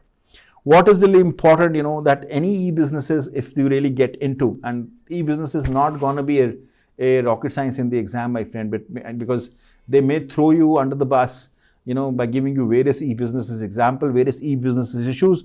So, or they may want to check on that you understand the benefits of having an e-business, or benefit of having, or barriers for the e-business, and so on and so forth. So this is something that you really needed to have at the back of your mind. Ensure that you do not forget that, and that is that if you do a right e-business things for yourself, it'll help in you improving the marketing things for yourself, having the right market penetration for yourself. It'll also help in terms of reducing the cost, because since you'll be more e-business now, or doing e-business now, the various costs, the overheads would reduce. You may have increased revenue because you have reached, you would have better outreach, you would have better information and controls, considering you have better systems in place, increased visibility, not only like within your own region or country, maybe abroad, and of course enhanced customer service, considering that you'll be able to fulfill the need sitting out right here. Once you do that, you have to also think about, what kind of issues that we can get exposed to, because there are various issues an e-business is are exposed to. One of the issue is that there is a huge running cost to manage an e-business. Technophobia is again one of the important aspects, and this is something that you should mention in the exam if they really throws a concern at you that how you would manage a new technology or a new e-business, because many of the folks are still not techno savvy. They're still learning the technology piece of it, and hence technophobia thing. I used to be a technophobia guy for a long time, and then I finally realized that if I would be like this then I would not be able to do much. So I have to shift the gears and get onto the technology side of it. Security concerns, again, cyber security is no news for you. Setup cost is huge for e-businesses, limited opportunity to exploit e-businesses, limited IT resource, in-house, because you have to have good IT resources for yourself. Customers not likely to be interested in e-business at times if they are also technophobic. They also want to do, for some of the things at least they would also want to have face-to-face interaction. E-thing is not always helpful for everyone. So these are like small barriers to e-businesses. I just wanted to quickly revise for you just to make sure that you get a hang of it if you get to see something like this in your exam. Now, how to handle these questions, my friend? You should always understand when you get to see a situation in the exam wherein a technology is being spoken. We have taken a lot of examples in our sessions, including some of the names like Yahoo, the Googles, in terms of what really happened wrong with Yahoo. We have got into the details, we have understood that. But if you get to see a situation wherein you're thinking about a disruption happening, technological change happening, you should understand that. You should assess the impact on the organization being given to you. If it is let's say, just taking an example, if it is an organization that deals with, let's say, the construction, then you should think that if this is a change that is happening in the technology, how is that impacting the construction industry? If it is a car manufacturing unit, how is that impacting car manufacturing? If it is an airline industry, how the disruption is happening or impacting that airline industry, and so on and so forth. You should think about that. Look out for the challenges that they may pose onto their present and future perspective, their existence. Think about the benefit that one may have if they would implement something like that, and then suggest with the positives and the negatives. Whenever you're suggesting something or some course of action, always do that with with some positives and the negatives to ensure that you're giving more holistic view as such, and not forgetting on that. Always give the financial constraint. I would say you should just take this as a piece of advice. Whenever you are implementing anything, any new technology, any new I would say disruption related technology that you're implementing, always talk on financial constraint, because most of the organization would be struggling with finance any which ways. Or even if they're not struggling, you have to mention that in a way that examiner should feel that you're not just recommending thing for the heck sake of recommending. You are recommending thing with the logical reasoning, and of course taking into due consideration the cost component of it. Is that clear? Yes, sir. Financial consideration is really important. Do not miss on that, because more you will miss on it, worst it is from the I would say organizational standpoint. Is that clear? Yes, sir. All right, moving on, guys. We have some other areas left which I want to cover now and wrap this up, because this is something, as I said, is gonna be a stretch run, and I'm sure by now you also want some time to go and relax. So we'll really try to wrap this up. Okay. So we'll start off with some of the few other important areas, my friend, that I wanted to cover. And one of the things that I really want to talk on there was professional skills. We have known by now that in this exam, approximately 20 marks are gonna be there for you if you are doing well in terms of how to write these exams. And how to write this exam is dependent on how you are demonstrating these professional skills. And that is what I really want to give you my 2 cents on, that before you really sit for it, before you really go and of course write this, you should certainly be knowing that this is what you really need to do when it comes to this particular skill. So one of the professional skills that you really need to demonstrate and of course apply in the exam is the communication skill. So whenever you get and do not forget that, and I'm sure, many of the FinTrammers would know it, because we have practiced a lot in the revision bootcamp when it comes to, seeing a question, because professional skill always to be read in reference to, because in the exam, he would always give you apply commercial acumen with respect to. or for, or apply professional skepticism on. So he'll give you something to be done in relation to that professional skill, and that is something you should not be forgetting. That is something you should certainly be having at the back of your mind, and you're not missing on to it. When it comes to the communication skills, what is really important for you to be managing over there is that you should certainly know what kind of format is to be used in the exam. You should certainly know that, whether it is a press release, whether it is an email, whether it is a letter, whether it is a memo, all of those formats are very well given to you. You should certainly revise that before you really sit for exam. Do not forget that, following that format is going to be the key. But while you do that, what is really important is that you should understand your audience. Remember the RAFT-P rule. The RAFT-P rule is the super important rule that, understanding your role, understanding your audience, understanding the relevant professional skills, understanding the exact task, and so on and so forth. So once you know that, this is what you really need to do in the exam, the best you are placed to handle that. When it comes to the professional skill in reference to, you should know who your audience is. You should understand what they already know. You should understand what they now need, and then start, answering. Be intelligent there. Understand the format that they have asked. Do not forget that. Importance of format is a super important thing. Be smart there. Be very logical and have the right flow. I always say that, write the most important things first. Very important that you prioritize on what you write. Most important things first, then the next, and then the least. Do not forget that. You have to follow the approach. Be concise and very objective, and answer the exact need of the question. Many times they have 2 or 3 requirements. Answer all. Do not miss on one. Very important, guys, that you not miss on it. Coming on to professional skepticism as a professional skill. When you get a question that you have to apply a professional skepticism with reference to something, do not forget that you have to consume the information and have the questioning mindset onto yourself. You should know all the exhibit. You have read the question. Now you should have the questioning mindset that, if it is being said, why it is being said, and is it being enough? Relate to the other information in the other exhibit. Probing is always good to verify. Think about that, are you able to correlate? Does the leadership is right or doing right in terms of what they're doing, or there is something that is being missed? Or if they're doing right, do you have the corroborative evidence within the exhibits that says that everything is fine? If not, challenge their views. But when you challenge them, challenge very smartly, very professionally. Question, my friend, to obtain the evidence. Many of the times when we say challenge the views means professional skepticism, we become rude over there. Do not do that. Challenging doesn't mean that you're openly challenging that what you're doing is absolutely wrong. You should not be doing this. I challenge you in this. Nope. I may want to say differently, saying that this is what what is being done. This is what it is.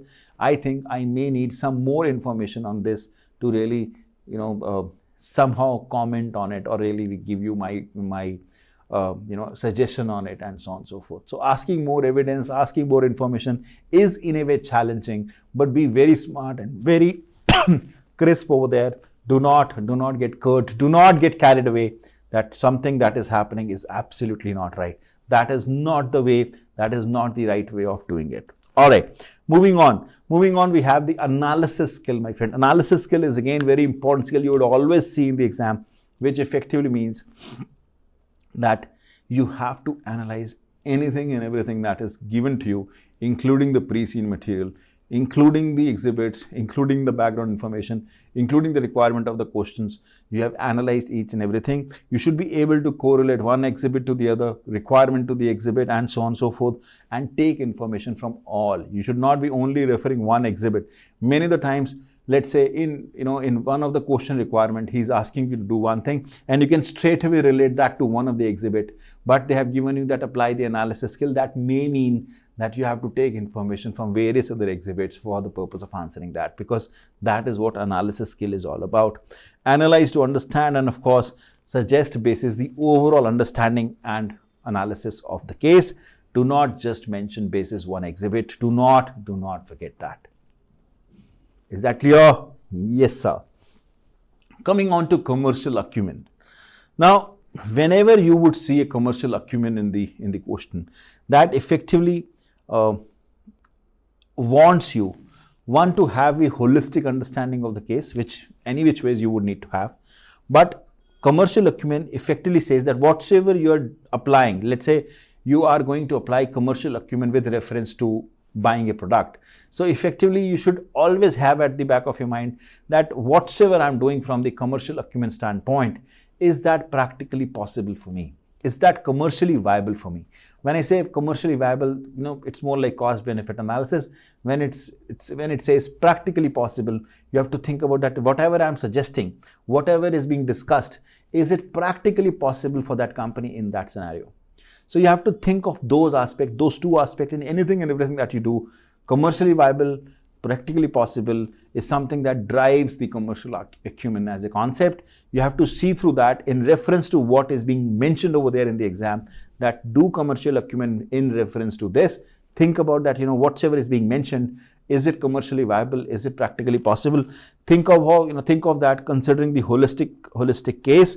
Find out any kind of issues or concern that it has. Assess any kind of possible options that you really can suggest, and then tell or suggest the best feasible option as per your own understanding. Commercial viable, practically possible is something you should always look forward to. Coming on to the evaluation, guys, evaluation is another professional skill that you really need to demonstrate. The key of the evaluation skill is that you should always understand the impact of what is being discussed. So whenever you are applying an evaluation skill onto a particular scenario, always think of that there is a positive and the negative aspect of it. You should be able to see both the implications, the direct as well as indirect, the positive as well as negative, and think about the outcome of what is being discussed. When you're thinking of output, always think about the pluses and the minuses, and then when you have the upside and downside, you should be able to mention that and then create a balanced argument and then suggest your final option or your final suggestion. Evaluation skill effectively warrant you that you have understood the case, you have understood the concerns. Whenever an evaluation skill is given with reference to something, you are effectively I'm sorry.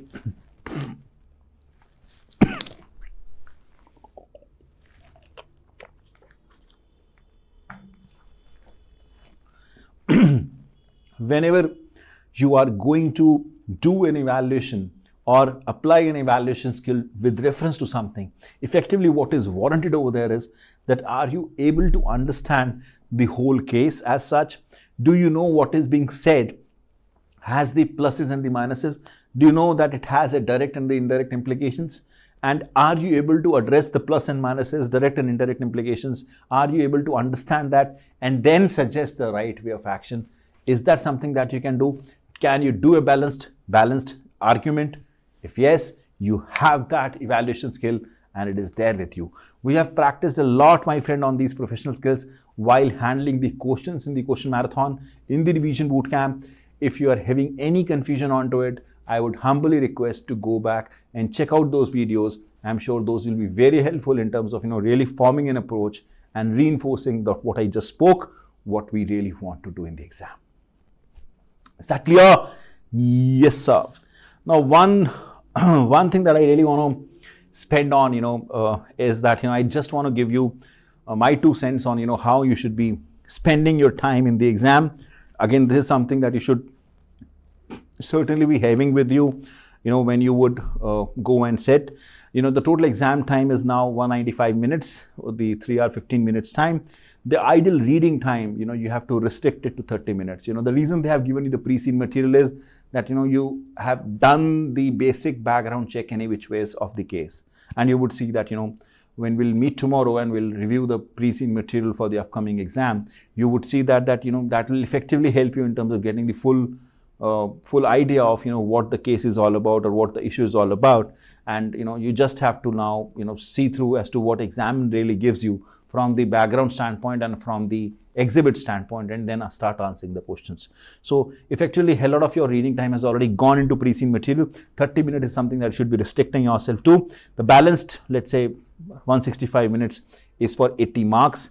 I consider myself that we should at least give 15-20 minutes to the revision. So effectively 145 minutes that I have for writing. So effectively 2 minutes per mark is something I should be spending on in terms of writing in the exam, which effectively means, my friend, if there's a question of like say 15 marks, you should not give more than 30 minutes onto that question. That is the way you should be able to restrict yourself in terms of doing justice to each and every question in the exam. I have seen, my friend, that people who have really attempted all the questions have higher probability of clearing it, rather than if you leave 1 or 2 questions blank, then you're effectively calling the examiner to ding you there, and of course you would not be able to pass if you would leave or 1 or 2 questions just blank like that. So important is that do justice to all of the questions, spend 2 minutes, approximately 2 minutes per mark on each and every question, and that is what you should do, and that is what you should really work towards and ensure that you're able to justify and catch up to from the examination standpoint. I would say, if I really have to give you my tip in terms of ensuring that, how can you read the SBL question rightfully in the exam, and there's something we have demonstrated a lot, while doing the past exam questions or exam standard questions in our revision bootcamp and marathon. What if I really have to summarize that, what you should be doing? I would say read and review the pre-seen material properly first. Don't try to memorize things. Don't try to over-engineer it. Don't try to over-Google it. That's not important. That's not relevant. But you should at least know what the pre-seen material really says. You should know what it really wants you to understand from the industry background standpoint, company's background standpoint. You should know that. I think we'll do that tomorrow together. Do not panic by seeing the number of pages in the content of the exam. Many times, we get panicky with that. Do not do that. Just understand who's in the whom's of the introduction. Very important. Who is who, is very important for us to really, there at times there are many names being given in the question, and we get confused by that. Try to consume that. I would say prepare the case requirement, or a summary. We have done that in the marathon. Even if you're not preparing that, having that draft P in your mind is important. The role, the audience, the format, the task, the professional skill needed. I think if you can have this draft P done for each and every question, and you're able to demonstrate that in the exam, that you're following the draft P by giving the answer in the requisite format, I don't think anybody can stop you clearing this exam. Following the draft P is going to be the mantra. We have practiced a lot, my friend, in the revision bootcamp. I would humbly request, in case you want to revise a couple of questions there from I think that will be really great, because having a draft P in your mind, and of course writing that, considering those things into your mind, is going to be a game changer in this exam. I keep saying that like a broken record. This exam is not tough, my friend. Exam is very easy. The only thing is there is a way to write the exam. The content is very commonsensical, but the way to write an exam is something that you really need to excel on. The more you'll practice on, the better it is. For the FinTrammers, I'm almost done with your mock exams. You would be receiving my comments very soon, and soon we'll be having calls in terms of discussing as to what is happening on that side of the table. Avoid back and forth within the exhibits. Relate questions to the exhibit. I think one of the comments we started off the session with is that we should read the exhibit having question in our mind. Once you'll have it, going back and forth, from the exhibit to the question really goes for a toss. We don't have to do that, and it will be in a better shape. Restrict the reading time maximum to 30 minutes. I think I've said that again and again and again. Do not forget that. Now, some of the last words, my friend, I have, is there's something that you really should be carrying yourself, with yourself in the exam room. That is, be ready for surprise. SBL exam is full of surprises. He will give you something in the exam which will surprise you. Whether it is a format, whether it is a content, whether it is a positioning, whether it is a case, he'll give you something in the exam which is a surprise. But whosoever can deal with that surprise in those 3 hours, 15 minutes of time, he'll be making the game change for himself or herself, for that matter. You should be ready for the surprise, and you should be ready to kill it and come over with it. You should not really be overthinking on that, and that is what you should be thinking and doing. and that is what I really want you to live with. Do not think that everything will be hunky dory in the exam. Be ready for surprise. Be ready to deal with it in the best possible way. Attempt to the best using your own common sense. Many of the questions in the exam may not have any model to be applied on, but they just need your common sense and of course the approach that we just mentioned, which is the raft p approach. Follow that. I think that's going to be a game changer. Attempt the exam in full. Do justice to all questions. I think I can't say more on this. Very important. Try to give the exact requirement that he has asked for. At times the requirements are one more than one, two or three. Answer everything. Do not miss on. Do not just address the first requirement and miss on the other ones. Very important that we know that there are 2-3 requirements in this question. I'll answer all of that and I'm not missing on to it. And last but not the least is pray to God, and if possible touch the feet of your parents. I don't think that there is there can be better blessings than what is coming from them, and I can tell you that it really helps. It has always helped me, and I'm sure it'll help you too. Trust me, it will certainly help you. With that, I would say that all the very best, and do not forget my cup of coffee, my friend. Once you clear this exam, I'm really looking forward to my cup of coffee, and I'm very blessed that as on date I have coffee of being outstanding, to all the places in the world, almost all the places in the world, and that's the value addition. I think I'm proud of in terms of what we have done to the fraternity at large, and we'll keep doing that. All that we need is that you following the approach that is being mentioned, and I'm sure coffee will be mine very soon. That's what I really wanted to cover, my friend. I'm sure most of you would be joining me tomorrow for the pre-scene material discussion. It will be 4 p.m. India time. I would invite all of you to really come and of course discuss that. For the folks who are seeing us for the first time, I just want to highlight the offerings that FinTram has as far as the the overall SBL offering is concerned. We have a full course being available for the strategic business leader exam that gives you a holistic view of all the syllabus areas of the strategic business leader, with the various practical real life examples that we have had together, with various experiences that I've had with various corporates. We can really talk on that. We've spoken on that in terms of what you really need to have as a takeaway. And along with that, you would also get a revision boot camp that essentially takes care of all of the formats, professional skills, writing skills, reading skills, and practice of the questions, including concept, comprehensive, past exam, and exam standard questions, giving you all the tips and tricks that you really need not to kill this exam in the best possible way.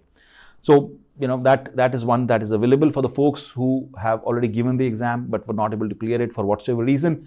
You have a fast track course of strategic business leader also available, which we have done it in a capsule way, so you can effectively revise the entire content in just like 13 to 14 sessions, and you would also get the revision boot camp to practice and of course excel onto it.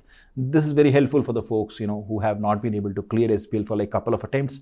This can really help you come up the curve. So if you have failed in SBL for whatever reason, fast track course is for you to really club the gaps and get over with it. In case you have done your self-study and you have done the entire content and you only need the course and practice sessions, revision bootcamp, strategic business leader revision bootcamp can be again be a choice. You can again take that, and that will be again very helpful to you, because you would get to know how can you answer the questions rightfully. And last but not the least is strategic business leader memory chart book. We have pictorically created a chart book for SBL exam that effectively gives you a pictorial depiction of what concepts are being discussed. Those are like good to stay in your mind, and of course very good for the end time revision. You can of course take the memory chart book. That is any which way is being offered as part of our full course and fast track course. So you can always opt for that if you want that separately.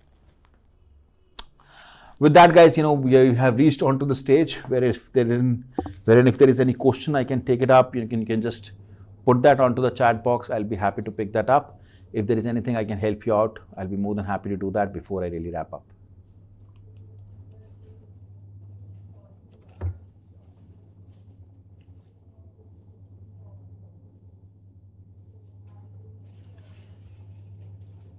Manchiputtar, any question, anything that comes to your mind, guys? Any place where you're struggling? Priya? Sir, in terms of the Tara strategy, so sometimes confuse myself in terms of that likelihood and probability. So just want to understand how.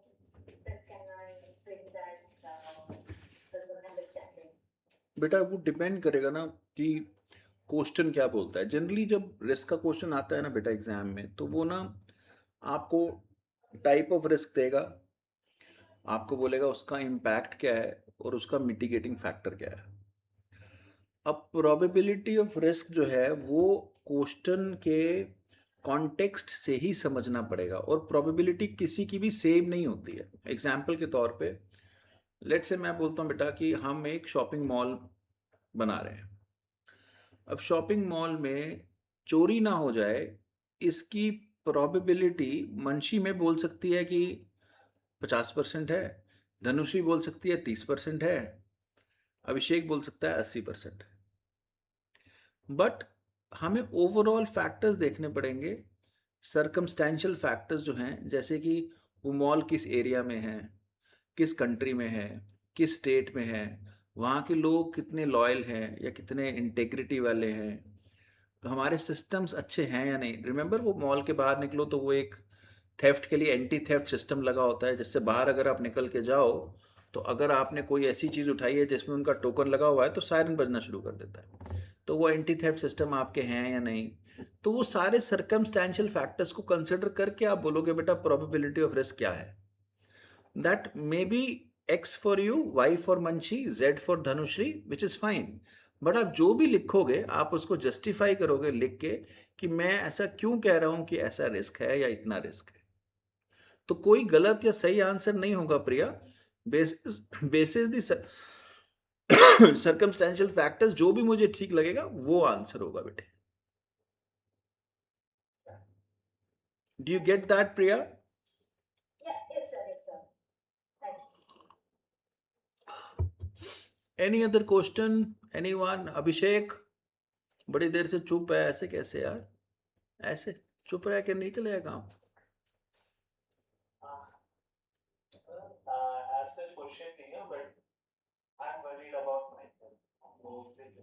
और worry नहीं होगा तो पास भी नहीं होगा अभिषेक। अच्छा है, I am happy you are worried about yourself. और सिर्फ अपने लिए वरीड है ये, that is even better a statement. Had you been worried about anybody else, I would have a bigger problem. You are worried about yourself, it is all the more a good situation to be in. Don't worry, everyone is worried.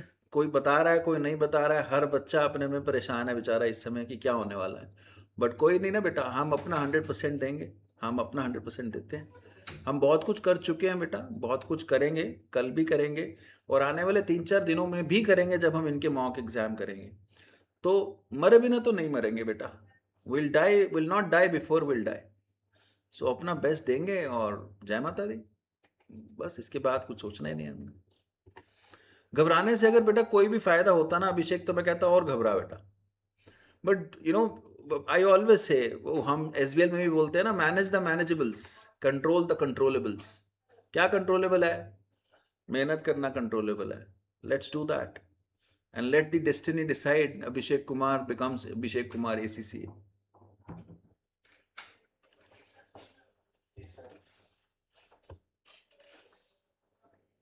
और जब बन जाना ना फिर मुझे भूल मत जाना। कई जन ऐसे होते हैं बनने के बाद मेरे को भूल जाते हैं कि सर का फ़ोन नहीं उठाना, सर के मैसेज का जवाब नहीं देना। वहीं पे आके पिटाई होगी।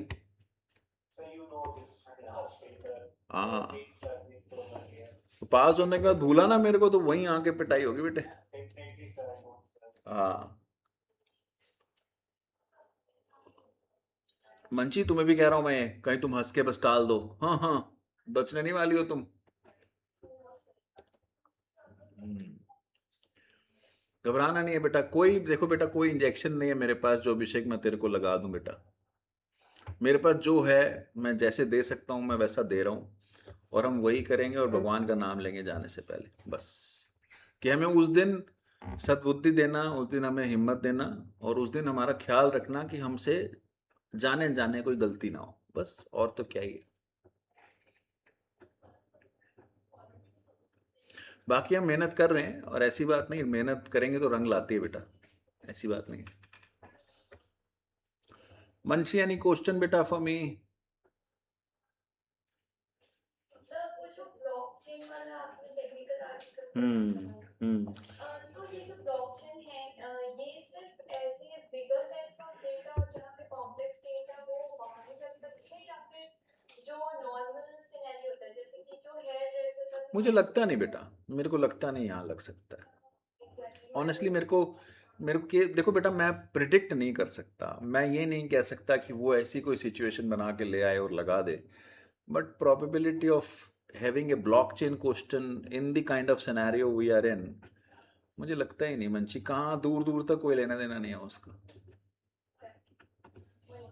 मुझे रिस्पॉन्सिबल लीडरशिप जरूर लगता है, सस्टेनेबिलिटी वाला एलिमेंट मुझे जरूर लगता है, ये जरूर से कहीं ना कहीं आपसे पूछ लेगा वो। मुझे टेक्नोलॉजी प्लेटफॉर्म वाला भी कुछ दिखता है कि कोई ऐसा टेक्नोलॉजी प्लेटफॉर्म बन जाए जहाँ बुकिंग्स हो जाएं, ब्ला ब्ला ब्ला, कुछ ऐसा भी लगता है मुझे। मुझे एक्विजिशन का भी लगता है, बिकॉज केस के अंदर ना एक्विज करेंगे ना, कल बात सारा आज ही, सारी बिजली आज ही गिरा दूं मैं, कल भी बात करेंगे ना, अभी करेंगे बात, है मेरे दिमाग में काफ़ी सारी चीज़ें हैं जो मुझे लगता है इंपॉर्टेंट हो सकती हैं। अच्छा, मेरी ना थोड़ी तबीयत डाउन है बेटा, तो हो सकता है अगर कल तबीयत नहीं ठीक रही तो कल की जगह क्लास परसों हो।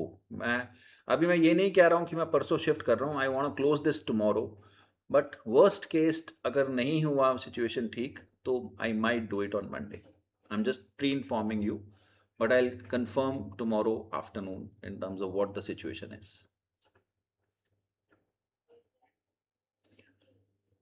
Sir, Yes, Dhanushri, now you're asking. No, I'm very happy. I was seeing Dhanushri was smiling when I was on the last slide, when I was saying that, Dhanushri, you have to touch the feet of your parent. I have to treat me with the cup of coffee. Dhanushri was smiling. मैंने कहा Dhanushri क्या हुआ? What does this smile means? मुझे coffee नहीं पिलानी है? I will do it, sir, for sure. Sir, pass it. बोलो बेटा, क्या question? No, sir, you had sent one mock exam, right? हाँ जी बेटा। So, like tomorrow only, I have to start going through as I'm currently having my semester exams. कोई बात नहीं So, बेटा, आप मंडे को भेज देना बेटा, मंडे को दे देना। no, like my question is, you told to keep time step and then finish it, right? Yes, 8 hours. 50. yes, yes, yes. So first, can I like get one hour extra for first going through the question, the concept, and then for writing the exam, I'll take 3 hours. Okay, done. And like Word document. Yes, do it in Word. Do it in Word and send it to me.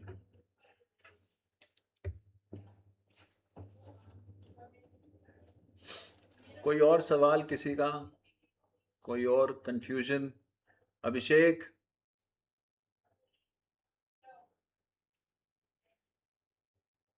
आवाज नहीं आ रही मुझे।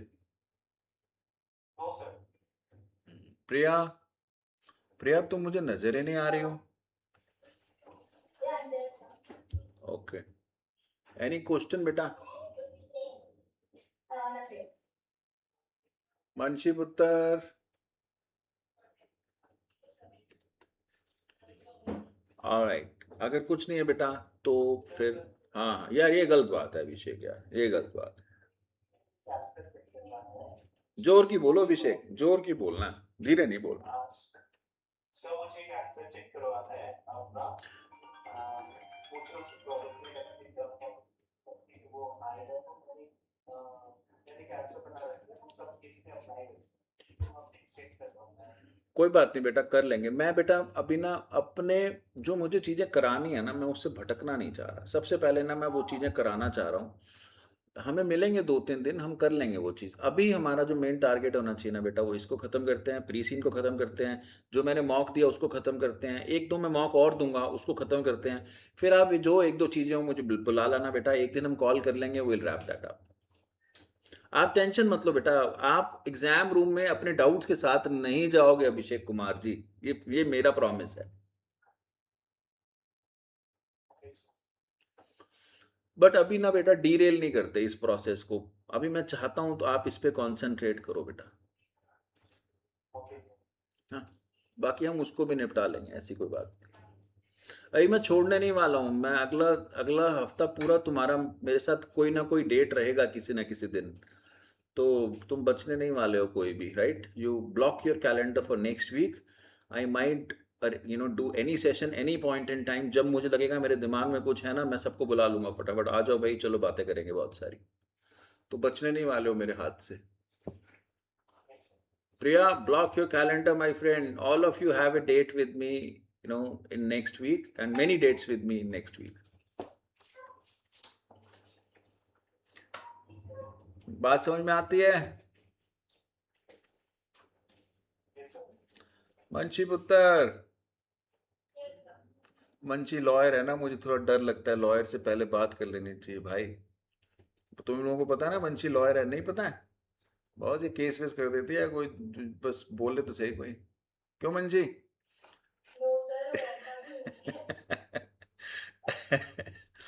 All right, guys. See you, and I'm hoping that I should be able to do it tomorrow. If not, then we'll do it on Monday and wrap this up. I'll confirm you by 1:30 tomorrow, depending upon what my situation is. All right, guys. See you and look forward. Have a good one. Thank you.